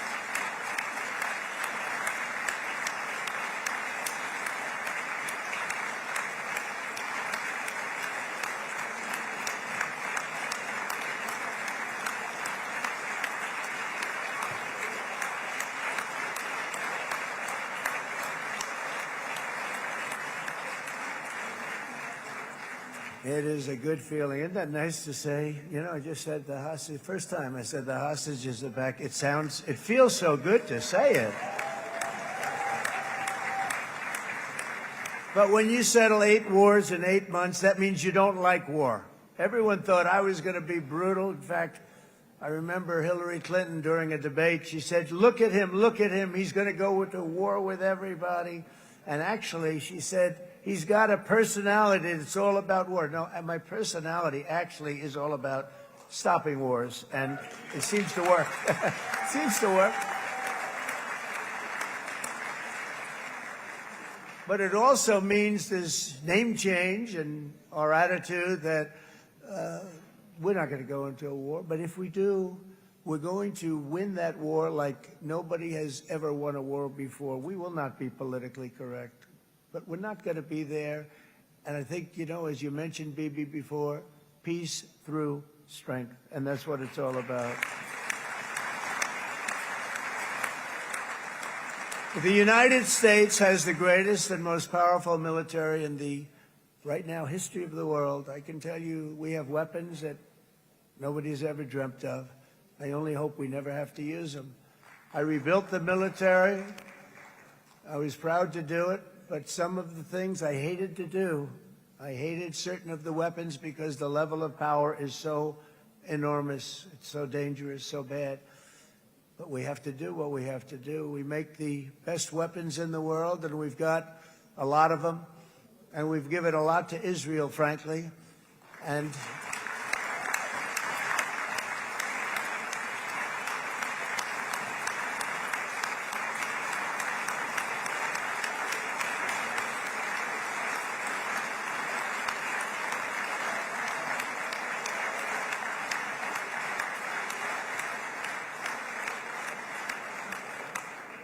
I mean, Bibi would call me so many times, can you get me this weapon, that weapon, that weapon? Some of them I never heard of, Bibi, and I made them. But we'd get them here, wouldn't we? And they are the best. They are the best. But you used them well. It also takes people that know how to use them. And you obviously used them very well.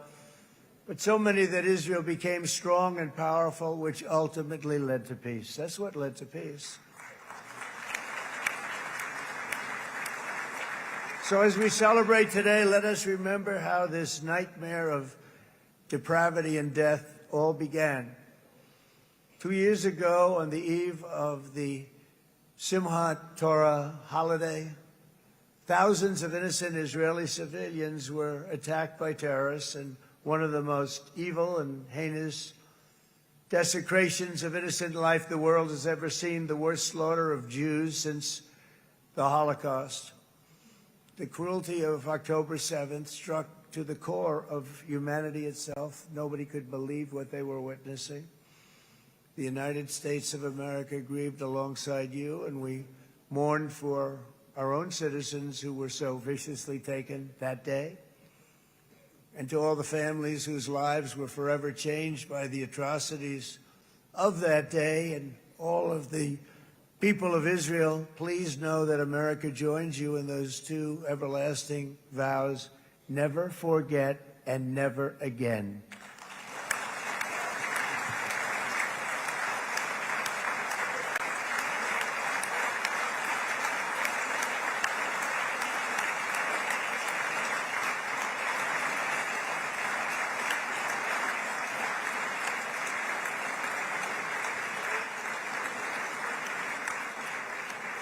From October 7th until this week, Israel has been a nation at war, enduring burdens that only a proud and faithful people could withstand. It was a very tough period of time. For so many families across this land, it has been years since you've known a single day of true peace. But now at last, not only for Israelis, but also for Palestinians and for many others, the long and painful nightmare is finally over. And as the dust settles, the smoke fades, the debris is removed, and the ashes cleaned from the air, the day that breaks on a region transformed, and a beautiful and much brighter future appears suddenly within your reach. This is now a very exciting time for Israel and for the entire Middle East, because all across the Middle East, the forces of chaos, terror, and ruin that have plagued the region for decades now stand weakened, isolated, and totally defeated. A new coalition of proud and responsible nations is emerging, and because of us, the enemies of all civilization are in retreat. thanks to the bravery and incredible skill of the Israeli Defense Forces in Operation Rising Lion.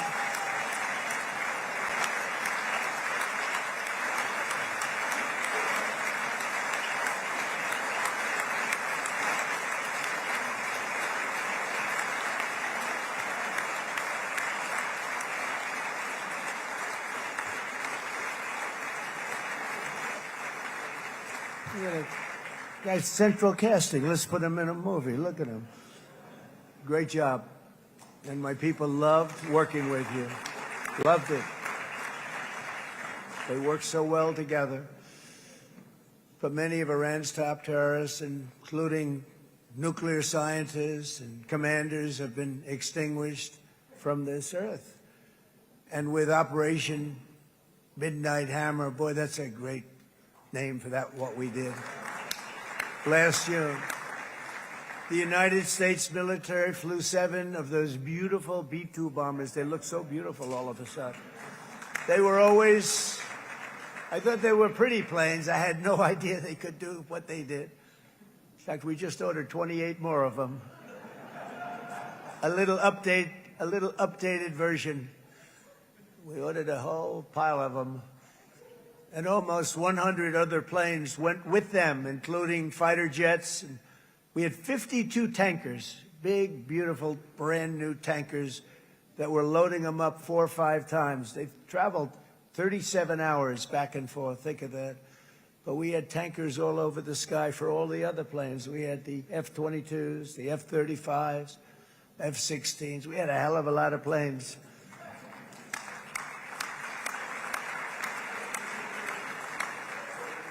So we had 52 gas stations in the sky. That's what they call them. I'll tell you, I wouldn't want to be flying one of them. We have our great General Raisin Cain right here. General, stand up. This guy. What a general. Thank you.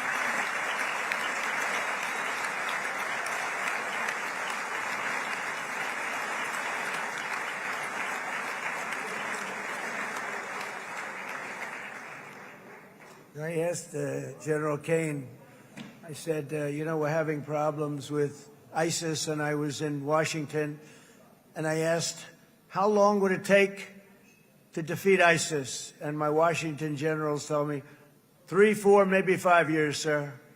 I said, I don't get it. We got the best equipment in the world. Why? So I flew to Iraq, and I met with a man named Cain. He said, what's your first name? He said, they call me Raisin, sir. I said, wait a minute, your name is Raisin Cain? I've been looking for you for a long time. You gotta be kidding. So they told me 3, 4, 5 years to defeat ISIS. And I sit down with him and I say, why is it? I flew there in the dark of night. I landed, I'll never forget it. It was quite a trip. I'm glad I made it because I met him. I said, could I ask you, General? I come down. He said with another general and a sergeant. Everybody was like central casting. They could go into a movie right now. Between him and you guys over here, we could get rich making movies, okay? And they got along so great. That's the beautiful thing, that your military and our military, Bibi, got along so great. But I was told by the television generals in Washington, we have the best equipment in the world. Why is it taking so long? And they said, 4 years. I said, so let me ask you, Raisin, how long would it take you to defeat ISIS? Sir, we can do it in 3 weeks, but you'll probably have some time left over. I said, you got to be kidding. What the hell are you talking about? They said 4 years. I said, well, sir, look, it's not my place to say, but you're asking me the question. What you have to do is you hit them from the west, you hit them from the north, you hit them from the south, you hit them above, you hit them below. I said, so why didn't they do it? And he didn't want to speak badly of his superiors, which is hard to believe they were his superiors. It should have been the other way around a long time ago, because he's the one that did Operation Hammer. It was flawless. It was flawless. It was absolutely flawless. And I said, so you really think you can do it in 4 weeks? Yes, sir, 100%. You have to do it differently than they were doing it. They were using one base and it was hundreds of miles away. And he says, we have all these portable bases all over the Middle East. And they didn't want to use them because they didn't want to offend the country where the portable, they wouldn't have even known what the hell the planes were going up, right? They wouldn't have known, but he said, no, they didn't want to defend anybody, offend anybody, and but we can do it in 4 weeks. I said, you sure about that? I'm going to call you back. I'll call you back on Monday. I'm going back to Washington. But you think 4 weeks? Yes, sir, I think we can do it in 4 weeks. We'll have time left over. So I call him on Monday. I said, you think you can do it? 4 weeks. I said, go ahead and do it. He did it. I'll tell you, he did it in 4 weeks, less than 4 weeks. So, General, stand up, please. Again, this is a real general. This is not a television general. He doesn't want to go on television.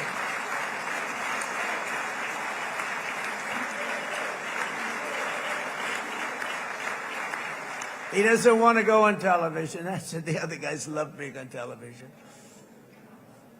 So we dropped 14 bombs on Iran's key nuclear facilities, totally, as I said originally, obliterating them. And that's been confirmed, and everybody understands it. Together we stopped the #1 state sponsor of terror from obtaining the world's most dangerous weapons. And if you think about it, if we didn't do that, and assuming we made the same deal that we have today, there'd be a dark cloud over this deal. And #1, it wouldn't happen because the other Arab and Muslim nations really wouldn't feel comfortable making the deal that we have now, right? If Iran had that nuclear weapon that they were about 2 months away from having. They would have had it in 2 months or maybe less than that. They were right at, this was our last shot. They looked at it for 22 years. This was our last shot. The pilots told me that. They said, 22 years, sir. They looked at it. Our predecessors looked, they studied it. 3 times a year would do drills on that exact attack.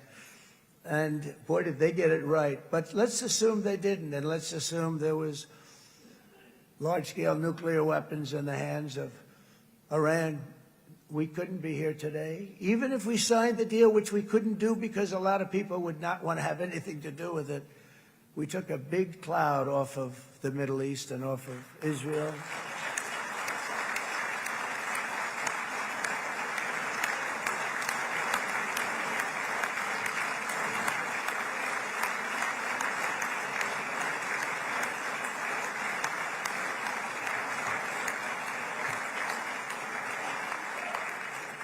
And it was my honor to help. But it isn't it true, though, that can you imagine the same, let's assume, Bibi, the same documents, we had everything the same, but you had somebody out there that was, in the opinion of everybody, all-powerful in the Middle East. They took a big hit, didn't they? Didn't they take a big hit? Boy, oh boy. They got it from one side, from the other. And you know it would be great if we could make a peace deal with them, and I think that's big. Would you be happy with that? Wouldn't it be nice, I think? Because I think they want to. I think they're tired. Somebody said, sir, they're starting their nuclear program again. I said, let me tell you something. They're not starting anything.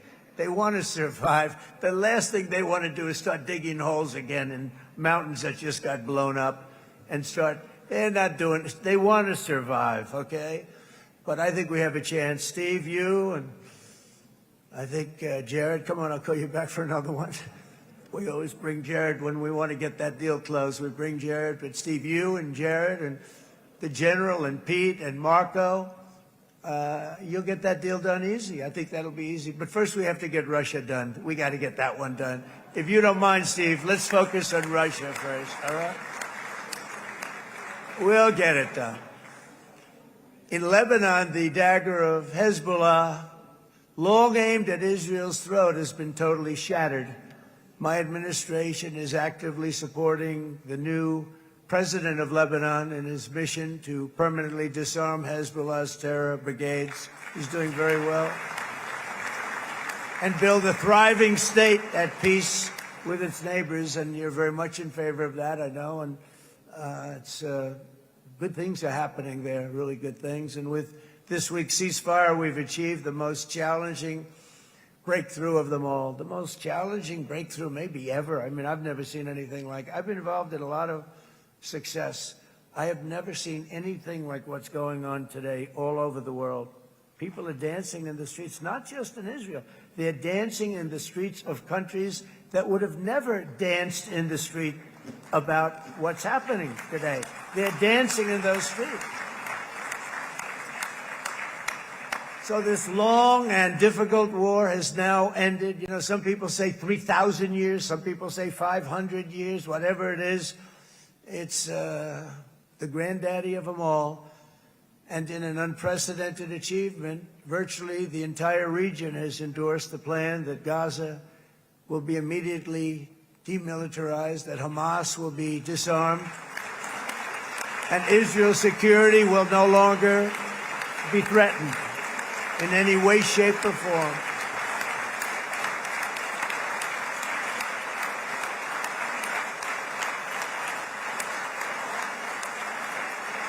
So Israel, with our help, has won all that they can by force of arms. You've won. I mean, you've won.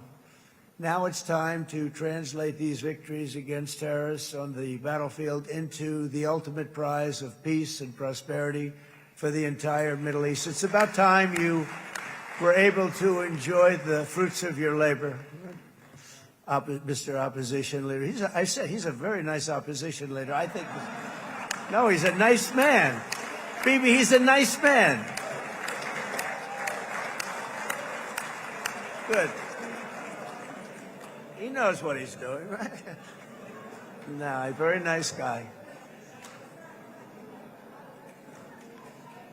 Well, see, now you can be a little bit nicer, Bibi, because you're not at war anymore, Bibi.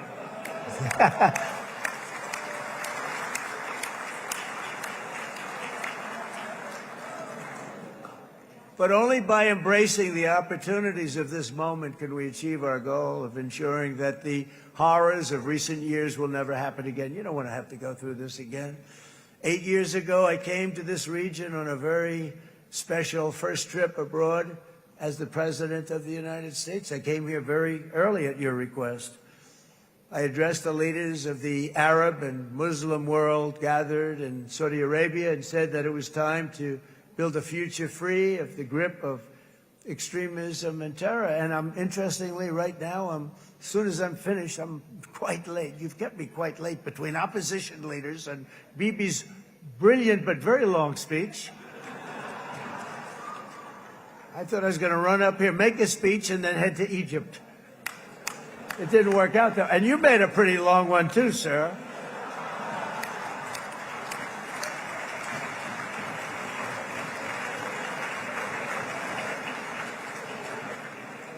But I liked what you all said. It could be worse. Supposing on top of it, I didn't like what you said. That would be no good, Ron, would it? Ron, you did a great job, by the way, Ron.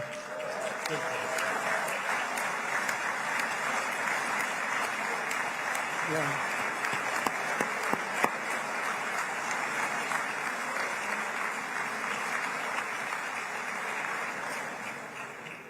So I'm going to be meeting, actually, in a little while, I'm going to be meeting with the most powerful, the richest nations, really, in the world, although now, with the tariffs, the United States is by far the richest nation in the world, as you probably have been reading. But the richest nations, most powerful nations, you know, tremendous, headed by some tremendous people in many cases. Some cases I wouldn't say necessarily I would endorse, but I will tell you some incredible people that really helped us make this all possible. So I'll be going there. I'll be quite late. They might not be there by the time I get there, but we're going to give it a shot. But the journey we started back then led to the crushing defeat of the ISIS caliphate, to the monumental Abraham Accords, and ultimately to the historic ceasefire this week, in which many of those same nations really played a very pivotal role, I have to tell you. Steve will tell you that. Jared will tell you that. Together we've shown that peace is not just a hope that we can dream about. It's a reality we can build upon day by day, person by person, and nation by nation. And because of that, the Middle East is finally ready to embrace its extraordinary potential. You have extraordinary potential in this region. It should now be clear to everyone throughout the region that decades of fomenting terrorism and extremism, jihadism and anti-Semitism have not worked. They haven't worked. They've been a disaster. They've just killed. They've killed.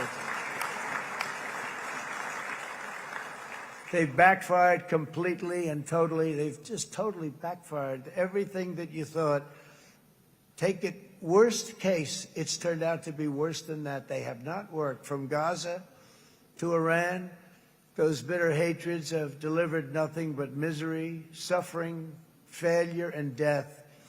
They've served not to weaken Israel, but to annihilate the very forces that did the most to foment this hatred. And it's really, I mean, everybody that's tried it has become irrelevant. Meanwhile, we've seen those nations that set aside their differences, reached across ancient divides, and pursued engagement are now among the most successful in the region. They're getting along with Israel, and they're doing great. And I can tell you the 4 nations that joined the Abraham Accords early on, and you'd all be doing me a favor, and I'm going to be saying this in a little while to some other friends, would love you all to, is this right, Jared? Join up in the Abraham Accords. We have to join up and get together. You can have that whole thing filled out. We had a very weak administration, worst president in the history of our country by far. And Barack Obama was not far behind, by the way.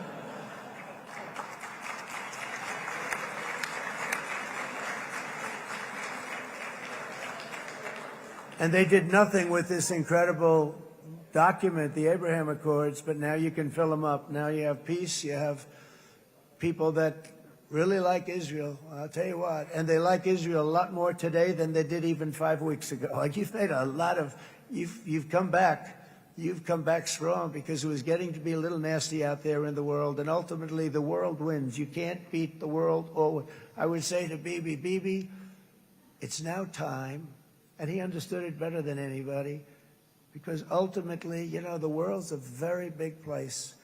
And I've said a lot. I said, this piece of land is very small. It's unbelievable what you've done with that tiny, you look at a map even of just not the world, the Middle East, and you have this little dot. And think of what you've done. It's incredible. It's incredible.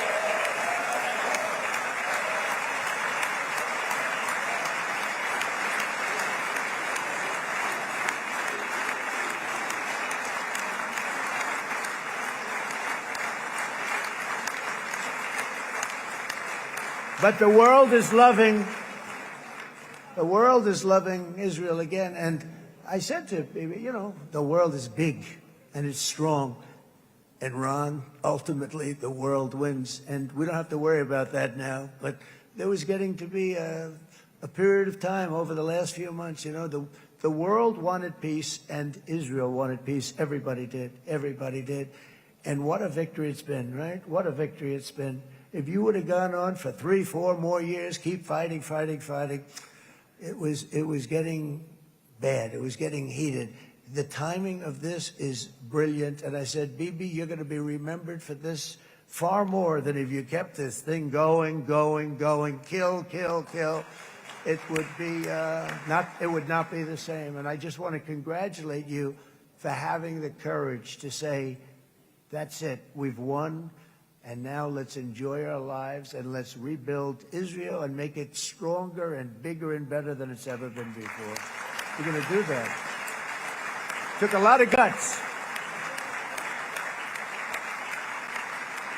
And the choice for Palestinians could not be more clear. This is their chance to turn forever from the path of terror and violence. It's been extreme, to exile the wicked forces of hate that are in their midst, and I think that's going to happen. I've met some people over the last couple of months that want to see it happen very much, and after tremendous pain and death and hardship, now is the time to concentrate on building their people up instead of trying to tear Israel down. We don't want that to happen again.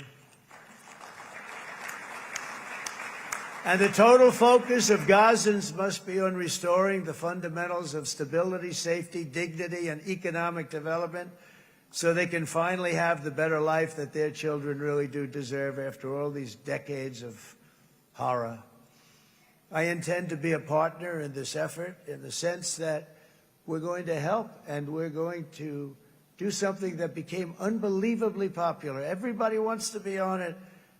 It's called the Board of Peace, okay? How about that? Is that a beautiful name? Like a board of peace.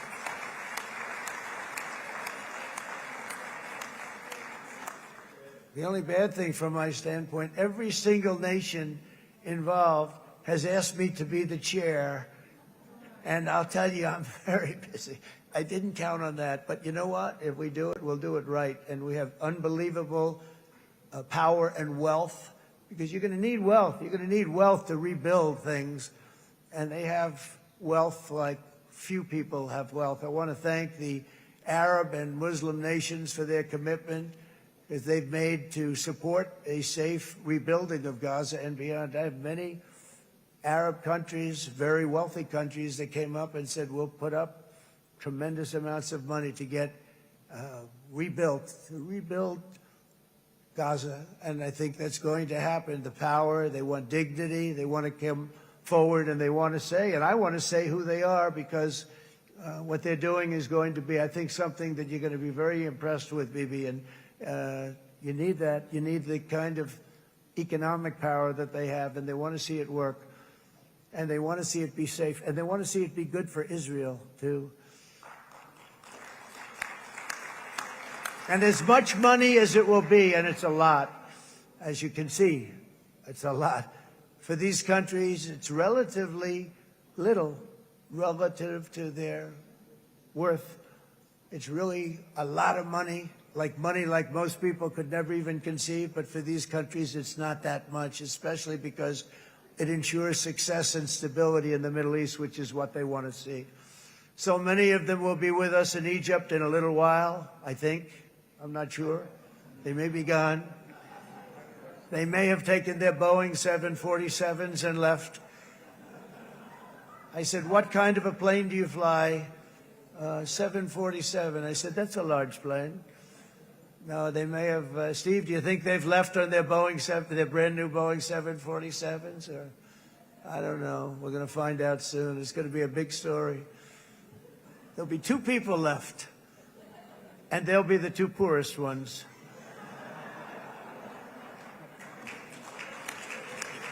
But it will be the wealthiest and most powerful group of nations. So the group that we have assembled, that's waiting for us, is the wealthiest and most powerful group ever assembled at one time. There has never been a group like this. And they're only looking for good. They want good. They're going to do good. And as those commitments are made, I'm going to let the world know who's doing it, because they really deserve to get the credit. And some of them probably won't want the credit, but they deserve it. It's more obvious than ever that the productive and responsible nations of this region should not be enemies or adversaries. You should be partners and eventually even friends, and that's what's going to happen. I know it. Together you can stand against the forces of chaos. Yeah, you go ahead. That's an important point.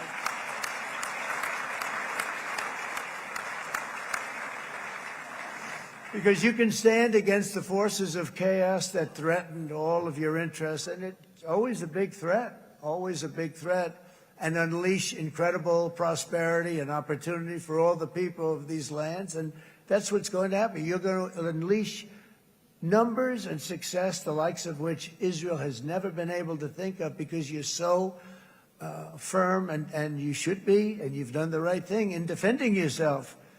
You're not going to have to worry so much about it. You've won, and now you can build, and you can do things that you never even thought possible. When you put that genius into doing something else, it's going to be something it's going to be a miracle. The miracle in the desert, it's going to be amazing. And it already is in a true sense. But it'll be wonderful when you can spend time thinking about other than war and defense and offense also. To that end, it's my firm hope and dream, frankly, that together the Abraham Accords will turn out to be everything that we thought they would. Those 4 countries were very, very brave in doing it. They did it at a very early point, and every single one of them benefits unbelievably financially. And if you noticed, even in this bad period that we just went through, they all remained a member of the Abraham Accords. They've done unbelievably well. And you know who you are, and I want to thank you. And they've stayed because of loyalty, but they've also stayed because it was really good business. They've made a lot of money being members, and you're going to all, I hope that every one of the countries that we're seeking, Jared, I hope they join quickly. No games, no nothing. Just join, get it. It's going to be a great peacemaker.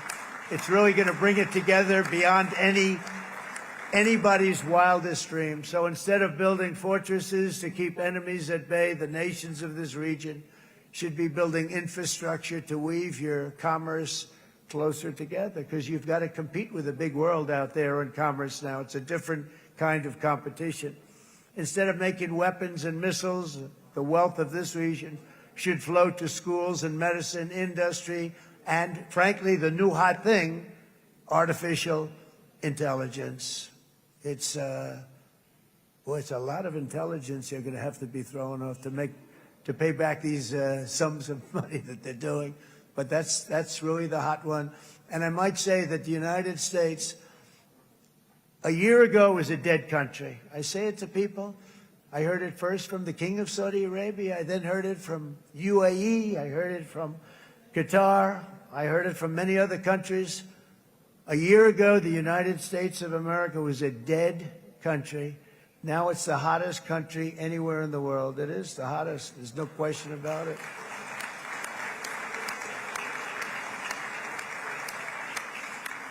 In fact, if you go back a year ago, before the election, although once we had November 5th, we became hot because people got it.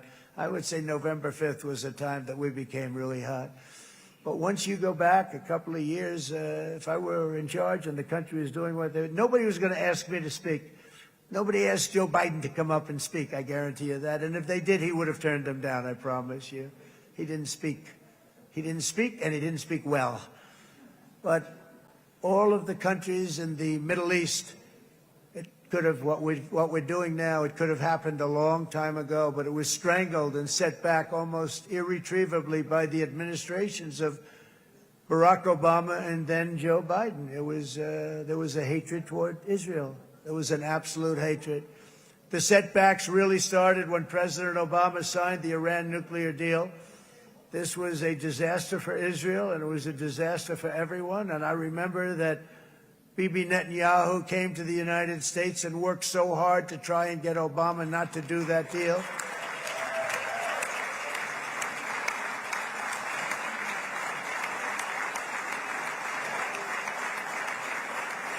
He worked so hard. But it was like talking to a wall. I remember him telling me it was like talking to a wall. They wanted to go with Iran. They chose Iran, frankly, over a lot of other good nations, but specifically Israel. And that was the beginning of a very bad period of time. You had Obama go out, and the Iran nuclear deal turned out to be a disaster. And by the way, I terminated the Iran nuclear deal, and I was very proud to do it.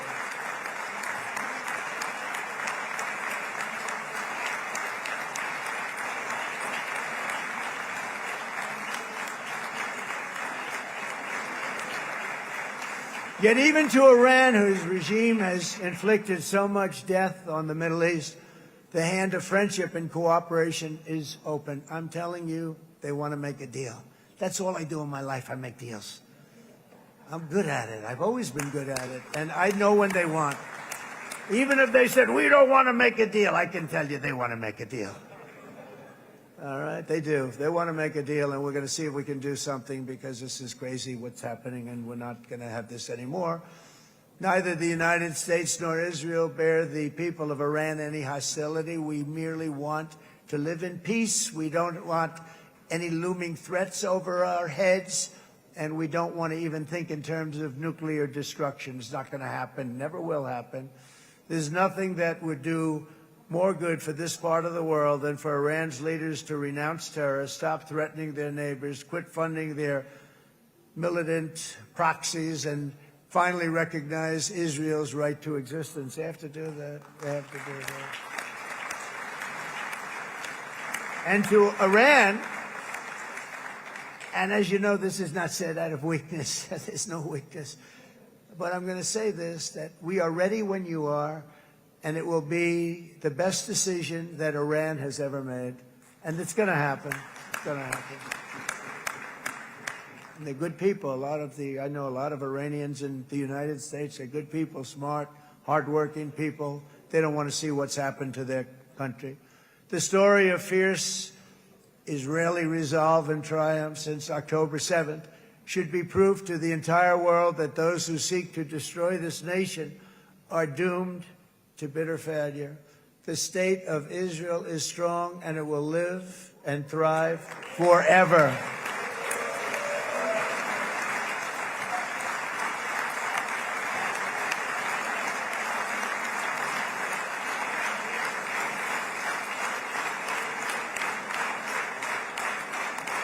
And that is why Israel will always remain a vital ally of the United States of America. Israelis share our values, field one of the world's most powerful militaries. You really do. You have an amazing, what a job you've done. And have one of the most innovative economies on earth. Those are just a few of the reasons why I'm proud to be the best friend that Israel has ever had. And they all say it. In the White House. They all say it. I guess it's true because everybody says it, baby. You said it today. Thank you. But as president, I terminated the disastrous Iran nuclear deal, and ultimately I terminated Iran's nuclear program with things called B-2 bombers. It was swift, and it was accurate, and it was a military beauty. I authorized the spending of billions of dollars, which went to Israel's defense, as you know. And after years of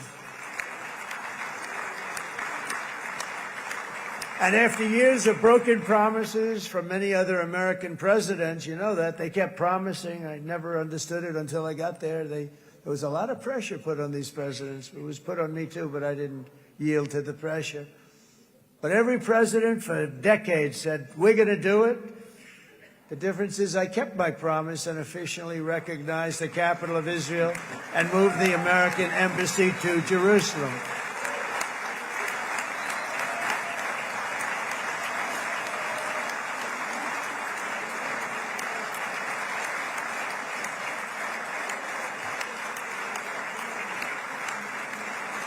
Isn't that right, Miriam? Look at Miriam. She's back there. Stand up, Miriam. Stand up.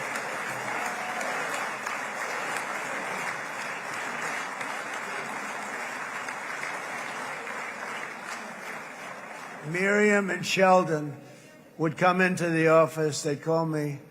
He'd call me. I think they had more trips to the White House than anybody else I can think of. Look at her sitting there so innocently. She's got $60 billion in the bank. $60 billion. And I think she's saying no more. And she loves Israel, but she loves it, and they would come in, and her husband was a very aggressive man, but I loved him. He was a very aggressive, very supportive of me. And he'd call up, can I come over and see you? I say, Sheldon, I'm the president of the United States. It doesn't work that way. He'd come in, but they were very responsible for so much, including getting me thinking about Golan Heights, which is probably one of the greatest things to ever happen to Israel.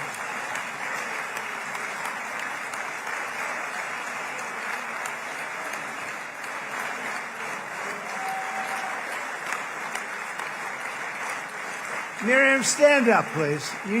She really is. I mean, she loves this country.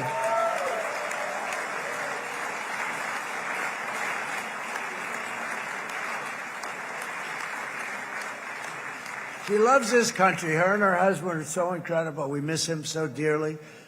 But I actually asked her, I'm going to get her in trouble with this, but I actually asked her once, I said, so Miriam, I know you love Israel. What do you love more, the United States or Israel? She refused to answer. That might mean Israel, I must say. We love you. Thank you, darling, for being here. That's a great honor. Great honor. She's a wonderful woman.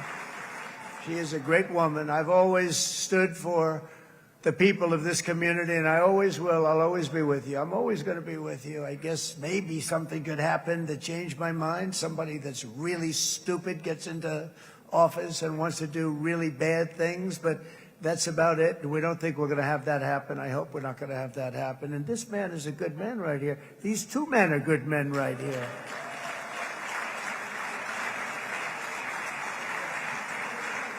Hey, I have an idea. Mr. President, why don't you give him a pardon? Give him a pardon. Come on.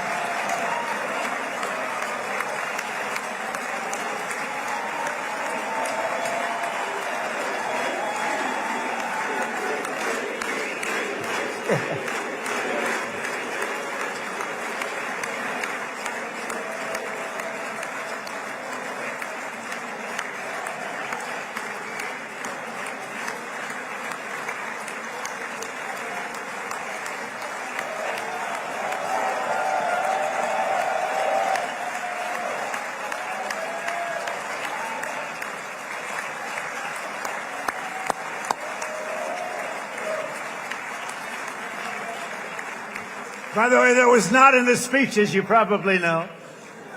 But I happen to like this gentleman right over here, and it just seems to make so much sense. You know, whether we like it or not, this has been one of the greatest wartime presidents. This has been one of the greatest wartime presidents. And cigars and champagne, who the hell cares about that?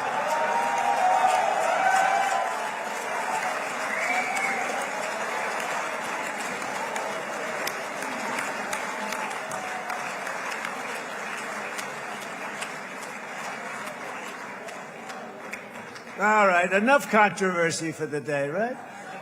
Actually, I don't think it's very controversial. So, you know, I mean, I see so popular. You are a very popular man. You know why? Because you know how to win.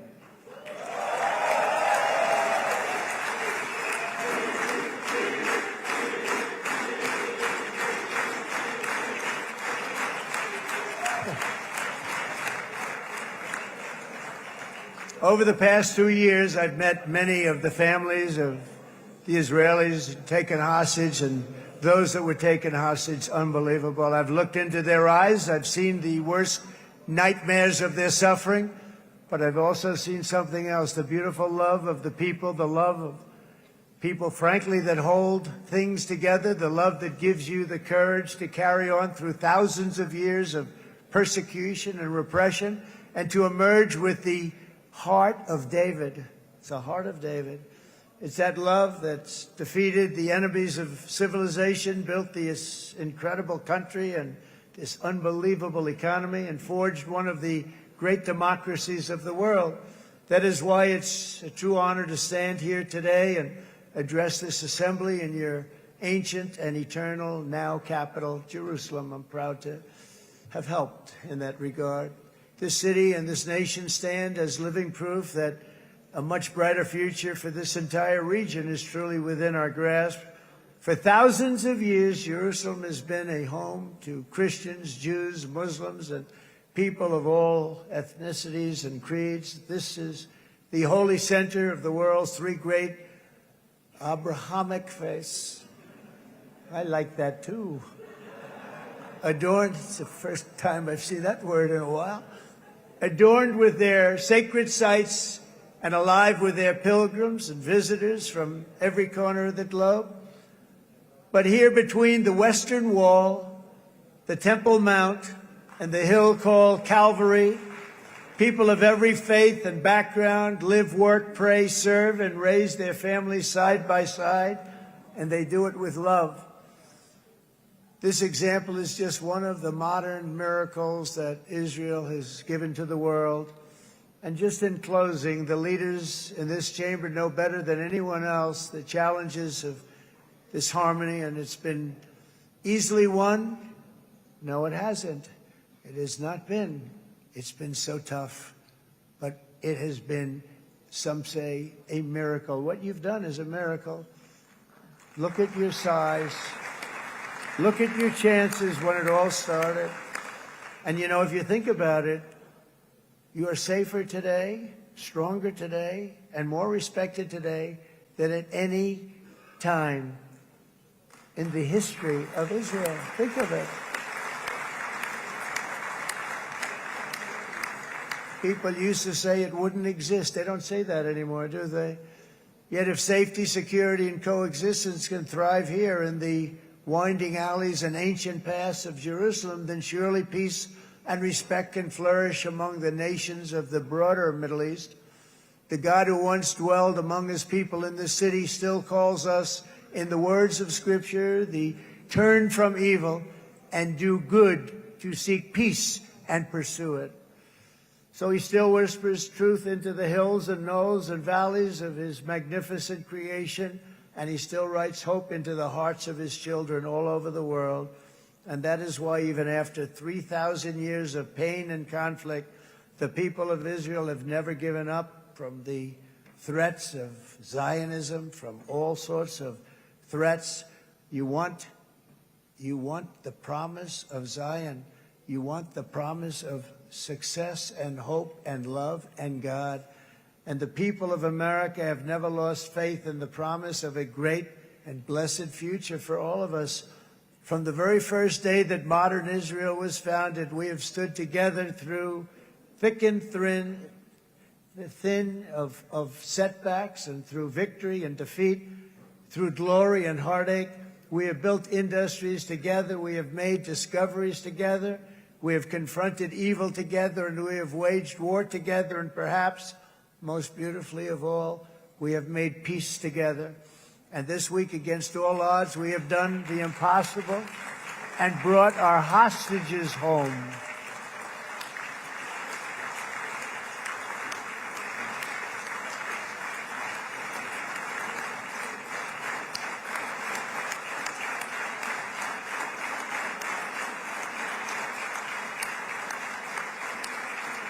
So now we're going to forge a future that is worthy of our heritage. We're going to build a legacy that all the people of this region can be proud of.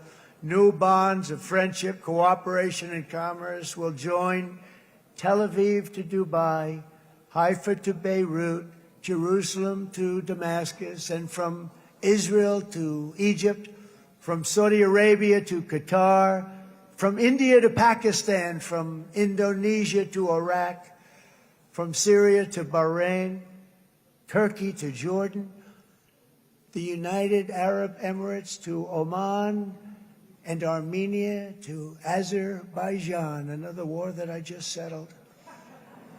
We are going to have hope, harmony, opportunity, and happiness here in the spiritual and geographic center of the entire world. That's what you are. Israel, America, and all of the nations of the Middle East will soon be safer, stronger, greater, and more prosperous than ever before.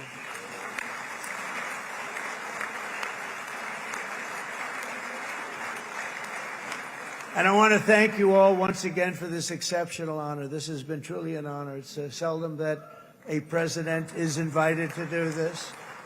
And I love Israel. I'm with you all the way. You will be bigger, better, stronger, and more loving than ever before.